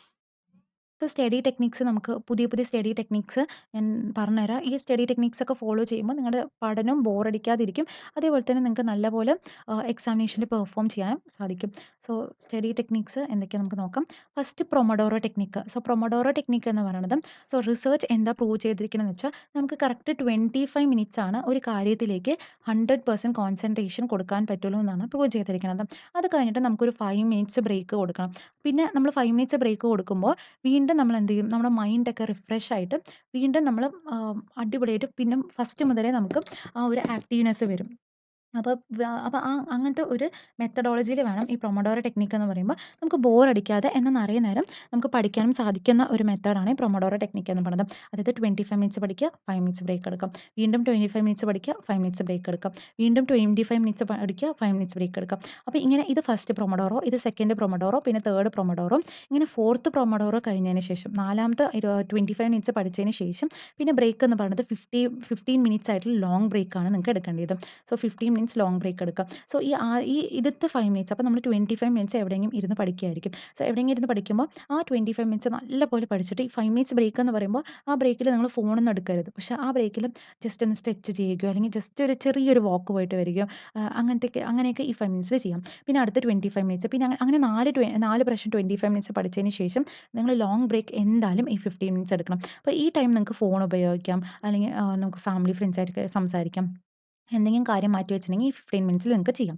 സോ ഇങ്ങനെ പഠിക്കുമ്പോൾ നിങ്ങൾ പഠിക്കുന്ന കാര്യം നിങ്ങളുടെ പെർമനന്റ് മെമ്മറിയിൽ അങ്ങനെ സ്റ്റോർ ആകും. സോ ഇത് ഒരു എഫക്റ്റീവ് ആയിട്ടുള്ള ഒരു മെത്തേഡാണ് പ്രൊമഡോറോ ടെക്നിക്ക് എന്ന് പറയുന്നത്. സോ ഇത് സയന്റിഫിക്കലി പ്രൂവ്ഡ് ആയിട്ടുള്ള ഒരു മെത്തേഡും ആണ്. സോ ഇതാണ് ടൊമാറ്റോ ആപ്പ് എന്ന് പറയുന്നത്. നിങ്ങൾക്ക് നെറ്റിൽ സെർച്ച് ചെയ്ത പ്രൊമഡോറോ അതിൻ്റെ ടൊമാറ്റോ എന്ന് പറഞ്ഞ ആപ്പ് സെർച്ച് ചെയ്ത് നിങ്ങൾക്ക് കിട്ടും. സോ ഇതിൽ കറക്റ്റ് 25 മിനിറ്റ്സ് നമുക്ക് സെറ്റ് ചെയ്ത് വെക്കാം. നമുക്ക് ഈവൻ മാറ്റാം. 25 എനിക്കിപ്പോൾ 30 മിനിറ്റ്സ് വേണമെന്ന് പറഞ്ഞാൽ 30 മിനിറ്റ്സ് ആക്കി മാറ്റാം. 40 ആണെങ്കിൽ 40 മാറ്റാം. 50 ആണെങ്കിൽ 50 മാറ്റാം. സോ അങ്ങനെയൊക്കെ നമുക്ക് പ്ലേ ചെയ്തെന്ന് വെച്ചാൽ അത് 25, 24, 23 അങ്ങനെ കുറഞ്ഞിട്ട് 0 ആകുമ്പോൾ ഒരു ബെല്ലടിക്കും. സോ അതാണ്. അപ്പോൾ next focus to do app. ഇതിന് ഞാൻ ഡീറ്റെയിൽ ആയിട്ടുള്ള വീഡിയോ തന്നെ ചെയ്തിട്ടുണ്ട്. ഫോക്കസ് ടു ആപ്പ് വെച്ചിട്ട് എങ്ങനെ നമുക്ക് പ്രിപ്പയർ ചെയ്യാം എക്സാമിനേഷന് വേണ്ടിയിട്ട് എന്ന് പറയുന്നത്. സോ ഇത് വളരെ ഇമ്പോർട്ടൻ്റ് ആണ്. ഫോക്കസ് ടു ആപ്പ് എന്ന് പറയുന്നത് നമുക്ക് അത് ഉപയോഗിച്ച് തുടങ്ങിയാലേ അറിയുള്ളൂ നമുക്ക് എങ്ങനെ സ്റ്റഡി എഫക്റ്റീവായിട്ട് കൊണ്ടുപോകാൻ ഇതിൻ്റെ ഒരിത്. സോ ഫോക്കസ് ടു ആപ്പിൽ നമുക്ക് പ്രൊമോഡോറോ ടെക്നിക്ക് ഈ 25 മിനിറ്റ്സ് നമുക്ക് സെറ്റ് ചെയ്യാൻ സാധിക്കും. പിന്നെ ഫോക്കസ് ടു ആപ്പിൽ നമുക്ക് ആവശ്യമില്ലാത്ത ആപ്സ് ഒക്കെ നമുക്ക് ബ്ലോക്ക് ചെയ്യാൻ പറ്റും. ഇതൊക്കെ എൻ്റെ കോൺസെൻട്രേഷൻ നശിപ്പിക്കുന്നുണ്ടെങ്കിൽ ഈ ആപ്സ് ഒക്കെ എനിക്ക് ബ്ലോക്ക് ചെയ്ത് വെക്കും. പിന്നെ ഫോക്കസ് ടു ആപ്പിൽ ഞാൻ ഓൾറെഡി ഇത് ചെയ്തിട്ടുണ്ട്. സോ ഗ്രൂപ്പ്സിലൊക്കെ നമുക്ക് ചേർന്ന് വെച്ചാൽ സ്റ്റഡി ഗ്രൂപ്പ്സ് ഒക്കെ ഉണ്ടെങ്കിൽ നമുക്ക് നല്ലപോലെ അതിൽ റാങ്കിങ് ഒക്കെ കിട്ടുന്ന സമയം നമുക്ക് കുറച്ചും കൂടി നല്ലപോലെ ഫോക്കസ് ചെയ്യാനും നമുക്ക് പഠിക്കുന്നതിന് ഒരു ഇൻട്രസ്റ്റോടെ പഠിക്കാനുള്ള ഇത് വരും.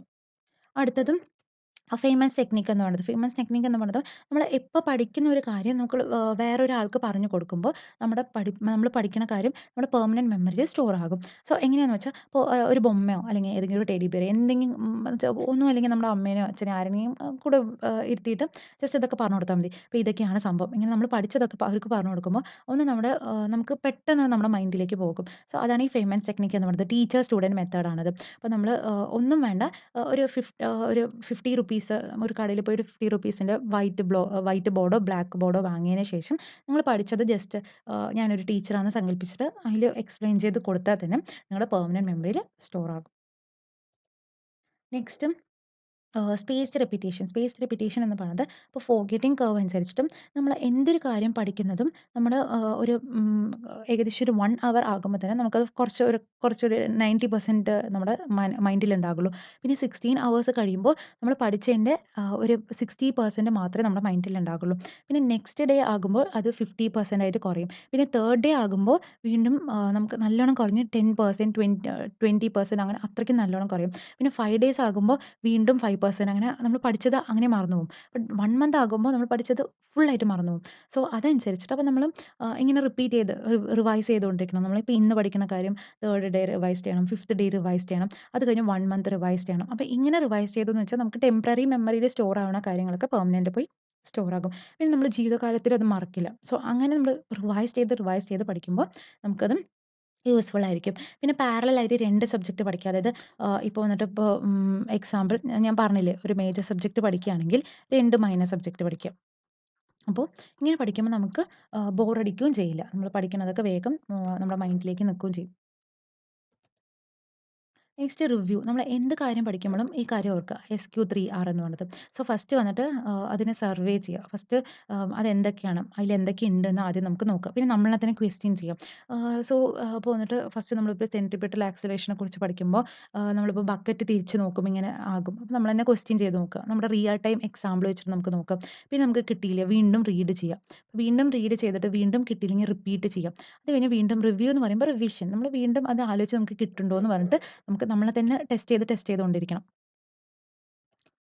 നെക്സ്റ്റ് റിവിഷൻ ചെയ്യാനുള്ള ഒരു എഫക്റ്റീവ് ആയിട്ടുള്ള മെത്തേഡ് എന്ന് പറയുന്നതാണ് ഈ മൈൻഡ് മാപ്പ്. അപ്പോൾ 100% എഫക്റ്റീവ് ആണ്. പക്ഷേ ഇത് കൂടുതലും ഇൻട്രസ്റ്റ് ഉള്ളവർക്ക് മാത്രമേ ഇത് എഫക്റ്റീവ് ഉള്ളൂ. ബാക്കിയുള്ളവർ ടൈം കൺസ്യൂമിംഗ് ആണെന്ന് വിചാരിച്ചിട്ട് ചെയ്താൽ അത് എഫക്റ്റീവ് ആയിട്ട് തോന്നില്ല. ചിലർക്ക് ഇത് വളരെ ഇൻട്രസ്റ്റ് ആയിരിക്കും ഉണ്ടാകുക ഈ മൈൻഡ് മാപ്പ് ചെയ്യണത്. അപ്പോൾ അവർക്കൊക്കെ ഇത് 100% എഫക്റ്റീവ് ആണ്.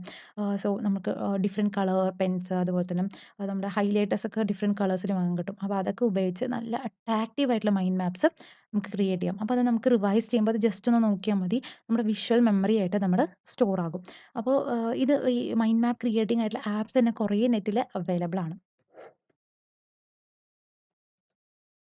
നെക്സ്റ്റ് മെത്തേഡ് എന്ന് പറയുന്നത് ഈ ഫ്ലാഷ് കാർഡ് മെത്തേഡാണ്. ഫ്ലാഷ് കാർഡ് എന്ന് പറയുന്നതും നമ്മുടെ ഈ എ4 ഷീറ്റ് കളർഫുൾ ആയിട്ടുള്ള എ4 ഷീറ്റ് നമുക്കിങ്ങനെ ചെറുതായിട്ട് മുറിച്ചിട്ടും നമ്മളിപ്പോൾ ഇങ്ങനെ എഴുതി വെക്കും. ഇപ്പോൾ ഫോർ എക്സാമ്പിൾ എന്തെങ്കിലും ഒരു കാര്യം ഇപ്പോൾ ഡിഫറെൻറ്റ് ഏരിയ കണ്ടുപിടിക്കാനാണെന്ന് ഇത് ഈ ഒരു ഫ്ലാഷ് കാർഡിൻ്റെ ഒരു സൈഡിലും ക്വസ്റ്റ്യനും മറ്റേ സൈഡിൽ അതിൻ്റെ ആൻസേഴ്സും നമ്മൾ എഴുതി വെക്കുക. അങ്ങനെ ഡിഫറെൻറ്റ് ഫ്ലാഷ് കാർഡ് ഉണ്ടാക്കിയിട്ട് അപ്പോൾ നമുക്ക് എപ്പോഴെങ്കിലും തോന്നുമ്പോൾ ജസ്റ്റ് ഒരു ഫ്ലാഷ് കാർഡ് എടുക്കുക, ക്വസ്റ്റ്യൻ എന്താണെന്ന് നോക്കുക, ബാക്കിൽ ആൻസർ ഉണ്ടാവും. സോ അങ്ങനെ നമുക്ക് അതും ഒരു റിവിഷൻ്റെ ഒരു മെത്തേഡാണ് ഈ ഫ്ലാഷ് കാർഡ് മെത്തേഡ് എന്ന് പറയുന്നത്.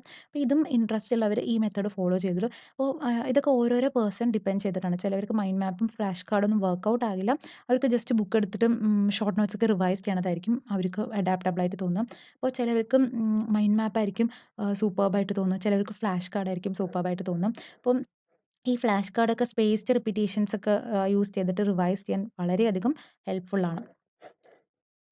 Next mnemonics. അപ്പോൾ ഇതെന്ന് പറയുമ്പോൾ നമ്മൾ ഏതൊരു കാര്യം വിയേർഡ് ആയിട്ടുള്ള ഇമേജസ് നമ്മുടെ ഫിലിംസ് അല്ലെങ്കിൽ ആക്ടേഴ്സിനെയൊക്കെ വെച്ചിട്ട് നമ്മൾ ഓരോ കാര്യം ഓർത്തെടുക്കുക. ഒന്നും വേണ്ട. അപ്പോൾ നമ്മുടെ ഇപ്പോൾ നമ്മൾ ഇരുന്ന് പഠിക്കുന്ന ആ റൂമത്തെ ഏതെങ്കിലും ഒരു ചെറിയ ഇരിക്കുന്ന ഒരു ടേബിൾ ആകാം. അപ്പോൾ ആ ടേബിളിനെ വെച്ചിട്ട് നമ്മൾ പഠിക്കുന്ന കാര്യം കൂടി കമ്പയർ ചെയ്തിട്ട് പഠിക്കുന്നതും പിന്നെ നമ്മൾ ഒരു ഫാൻ ആകാം അല്ലെങ്കിൽ ഒരു ചെടിയാകാം. എന്തെങ്കിലും ആ കാര്യം വെച്ചിട്ട് നമ്മൾ പഠിക്കുന്നതും കമ്പയർ ചെയ്ത് നോക്കാം. അപ്പോൾ ഞാൻ ഒരു എക്സാമ്പിൾ പറയാം. അപ്പോൾ നമ്മുടെ സേവാഗൻ അറിയാലോ. അപ്പോൾ ഇതാണ് നമ്മൾ സേവാഗ് എന്ന് പറഞ്ഞിട്ട് ആലോചിക്കുക. അപ്പോൾ ഒരു ഫോർമുല ഉണ്ട്. ഈ സേവാഗിൻ്റെ സ്പെല്ലിംഗ് അതൊന്നുമല്ല.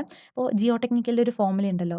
SE=WG. അപ്പോൾ സേവാഗിനെ വെച്ച് ഓർക്കുമ്പോൾ നമ്മൾ ഒരിക്കലും ഈ ഫോർമുല മറക്കില്ല. അപ്പോൾ അങ്ങനെ ഇതുമായിട്ട് കമ്പയർ ചെയ്ത് പഠിക്കുമ്പോൾ കണ്ടോ SEWG. അപ്പോൾ നമ്മൾ ഒരിക്കലും ഈ ഫോർമുല മറക്കുമോ? ഇല്ല, മറക്കില്ല. നമുക്ക് മറക്കണമെങ്കിൽ ക്രിക്കറ്റ് പ്ലെയറിനെ ആലോചിച്ചാൽ നമുക്ക് ഈ ജിയോ ടെക്നിക്കലത്തെ ഫോർമുല കിട്ടും. സെയിം സലീം.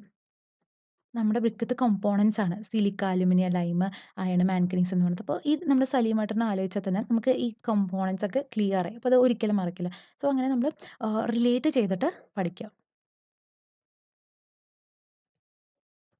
നെക്സ്റ്റ് ഇത് വന്നിട്ട് ഡിപ്പെൻഡ്സ് ഓൺ പേഴ്സൺ ആണ്. അപ്പോൾ പ്ലേസ് ചേഞ്ച് ചെയ്ത് പഠിക്കുമ്പോൾ നമ്മൾ ഏതൊരു കാര്യം പഠിക്കുമ്പോഴും അത് 100% നമ്മുടെ തലയിൽ കയറും എന്നാണ് പ്രൂവ് ചെയ്തിരിക്കുന്നത്. അപ്പോൾ അതെല്ലാവർക്കും സത്യം ആകണം എന്നില്ല. കാരണം എന്താ സംഭവിക്കണമെന്ന് വെച്ചാൽ ഫോർ എക്സാമ്പിൾ ഇപ്പോൾ ഞാൻ ടേബിളിൽ ഇരുന്നിട്ട് ഫിസിക്സ് പഠിച്ചു. അപ്പോൾ എൻ്റെ ടേബിളിൽ ഇരുന്ന് ഫിസിക്സ് പഠിക്കുമ്പോൾ അല്ലെങ്കിൽ ടേബിളിൽ ഇരുന്നിട്ട് ഞാനിപ്പോൾ ഒരു SOM പഠിച്ചു. SOM ചെയ്തിട്ട് ഞാൻ പ്രോബ്ലംസ് ഒക്കെ സോൾവ് ചെയ്ത് നോക്കി. അപ്പോൾ എനിക്ക് അതൊക്കെ എൻ്റെ മൈൻഡിൽ കയറും. അപ്പോൾ ഞാൻ പുറത്ത് പോയിട്ട് ഇങ്ങനെ നടന്നിട്ട് ബിൽഡിംഗ് മെറ്റീരിയൽസ് പഠിച്ചു. സോ ഞാനിങ്ങനെ ചെടിയും ഒക്കെ നോക്കിയിട്ട് നേച്ചറൊക്കെ നോക്കിയിട്ട് ഞാൻ നടന്ന് ഇങ്ങനെ പഠിക്കുക ബിൽഡിംഗ് മെറ്റീരിയൽസ്. അപ്പോൾ അതെൻ്റെ തലയിൽ കയറും. അപ്പോൾ ഞാനിങ്ങനെ ഓരോരോ പ്ലേസ് മാറും തോറും നമുക്ക് ആ ഒരു കംഫർട്ടബിൾ ഫീലിംഗ് കിട്ടും. അതേപോലെ തന്നെ നമ്മൾ പഠിക്കുമ്പോൾ നമുക്ക് കുറച്ചും കൂടി റിലാക്സിങ് ആയിട്ട് പഠിക്കണ പോലെ ഉണ്ടാവും. പക്ഷെ നമ്മൾ ഒരിക്കലും ഉറക്കം വന്നാൽ ഒരു 10 മിനിറ്റ്സ് ഓർ 20 മിനിറ്റ്സ് എന്തായാലും നാപ്പ് എടുക്കുക. സോ അത് കഴിഞ്ഞ് വീണ്ടും പഠിത്തത്തിലേക്ക് സ്വിച്ച് ആകുക. സോ അല്ലാതെ നമ്മള് പഠിക്കുന്ന സ്ഥലത്തിരുന്ന് ഉറങ്ങുക, അല്ലെങ്കിൽ ഒരിക്കലും ബെഡിലിരുന്ന് പഠിക്കരുത്. സോ ബെഡിലിരുന്ന് വേണമെങ്കിൽ പ്ലേസ് ഒക്കെ ചേഞ്ച് ചെയ്യുമ്പോൾ ഒരു 10 മിനിറ്റ്സ് 15 മിനിറ്റ്സ് ഒക്കെ പഠിക്കാം. ബട്ട് അങ്ങനെ ഉറങ്ങിപ്പോകരുത്.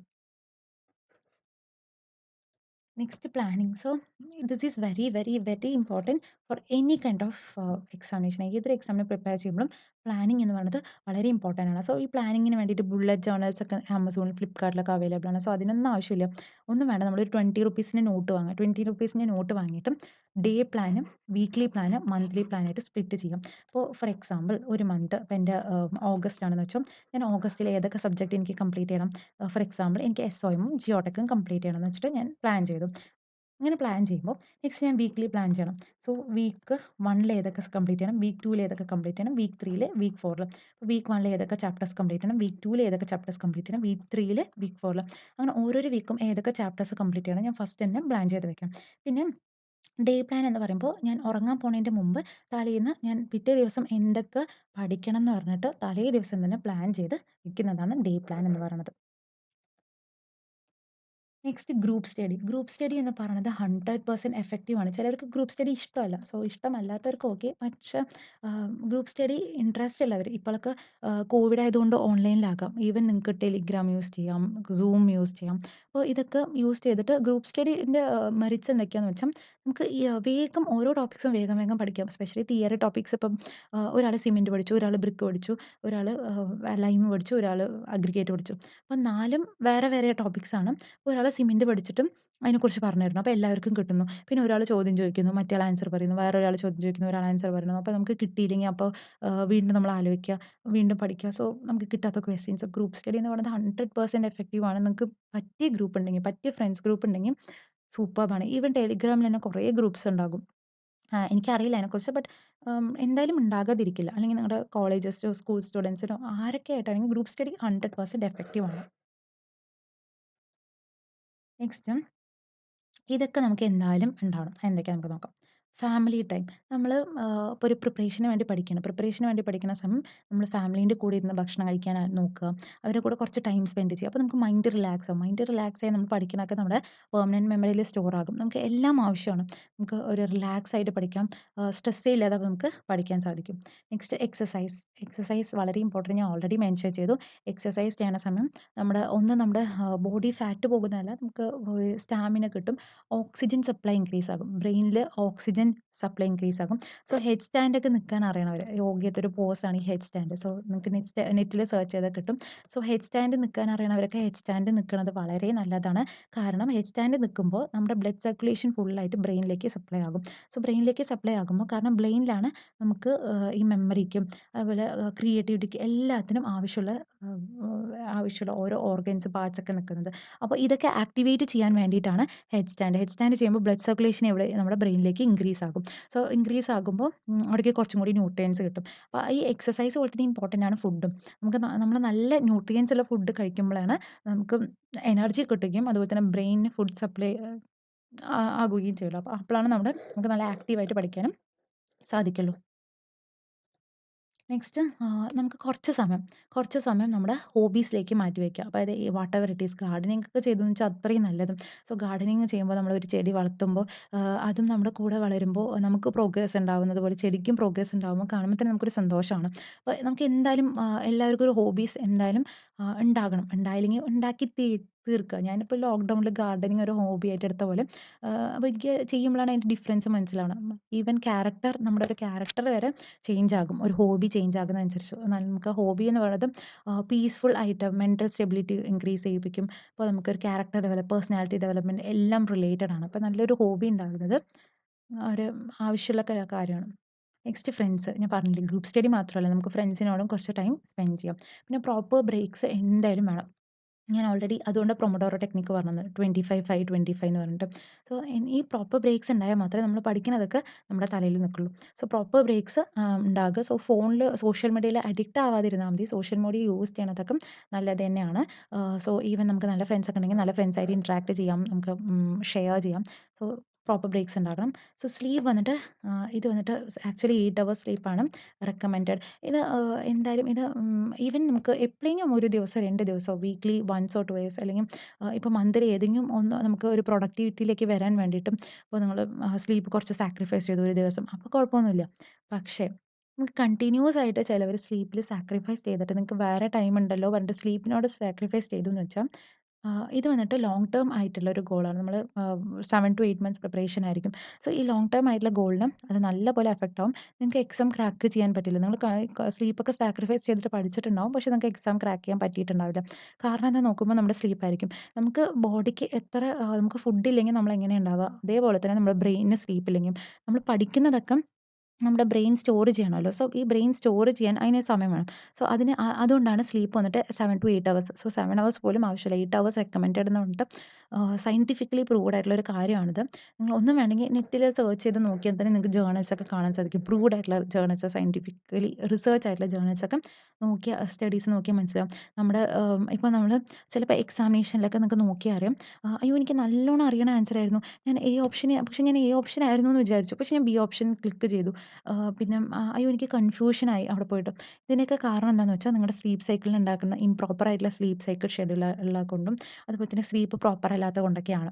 അപ്പം ഈ സ്ലീപ്പ് എന്ന് പറയുമ്പോൾ ഇപ്പോൾ ദിവസം വന്നിട്ട് 10:00 ഉറങ്ങാൻ അപ്പോൾ 10 ടു കൂടുതലും 10 ടു 5 ഇതാണ് പ്രിഫേർഡ് ആയിട്ടുള്ള ടൈം എന്ന് പറയുന്നത്. സ്ലീപ്പിങ്ങിന് പ്രിഫേർഡ് ആയിട്ടുള്ള ടൈം എന്ന് പറയുന്നത് 10 ടു 5 ആണ്. സോ നമ്മുടെ ഹോർമോൺസ് ഒക്കെ വന്നിട്ട് റിലീസ് ആകണതും അതുപോലെ തന്നെ പീസ്ഫുൾ ആയിട്ടുള്ള ആംബിയൻസ് ഒക്കെ കിട്ടുന്നത് 10 ടു 5 ആണ്. നമുക്ക് 10 ടു 5 കൺഫേം ഉറങ്ങണം എന്നൊക്കെയാണ് പറയുക. പക്ഷേ ചിലപ്പോൾ നൈറ്റ് സ്റ്റഡി ഇഷ്ടമുള്ള ആൾക്കാരാണെങ്കിൽ ആ സമയം ബ്രേക്ക് ചെയ്തിട്ട് പഠിച്ചാലും കുഴപ്പമൊന്നുമില്ല. പക്ഷേ make sure that you have 7 hours of sound sleep. അതായത് നടുവിൽ ബ്രേക്ക് ആവാതെ കണ്ടിന്യൂസ് ആയിട്ട് 7 അവർ സ്ലീപ്പ് ഉണ്ടാവണം. പിന്നെ ഫോൺ ഒരു ഡിസ്ട്രാക്ഷനാണ്. ഇടയ്ക്കിടയ്ക്ക് പോയി നോട്ടിഫിക്കേഷൻ നോക്കണം. നോട്ടിഫിക്കേഷൻ ഡിസേബിൾ ചെയ്ത് വെച്ചാൽ മതി. നമ്മൾ പഠിക്കുകയാണെങ്കിൽ ഒന്നെങ്കിൽ എയ്റോപ്ലെയിൻ മോഡിൽ വെക്കുക, നോട്ടിഫിക്കേഷൻ ഡിസേബിൾ ചെയ്യുക. നമ്മൾ ആ 15 മിനിറ്റ്സ് ബ്രേക്ക് ഉണ്ടല്ലോ, അതിൽ മാത്രം പോയിട്ട് മൊബൈൽ ചെക്ക് ചെയ്യാം.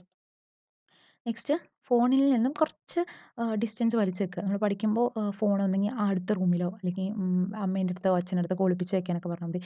ഫോൺ കുറച്ച് നേരം എനിക്ക് തരണ്ട എന്നൊക്കെ പറഞ്ഞിട്ട് ഫോൺ കുറച്ച് അവോയ്ഡ് ചെയ്യാം. പിന്നെ ഒരു നമ്മൾ പഠിക്കുക അതല്ലാതെ വേറെ ഒന്നും ഇല്ലല്ലോ. സോ നിങ്ങൾക്ക് ഫസ്റ്റ് ഒരു പാഷൻ ഉണ്ടാവണം. പാഷൻ ഉണ്ടായാൽ അതിന് വേണ്ടിയിട്ട് നല്ലപോലെ ഹാർഡ് വർക്ക് ചെയ്യുക. നമുക്ക് ഹാർഡ് വർക്ക് ചെയ്ത് കിട്ടിയില്ലെങ്കിലും നമുക്ക് വേറൊരു ദിവസം നമുക്ക് എന്തായാലും അതിൻ്റെ റിസൾട്ട് കിട്ടും.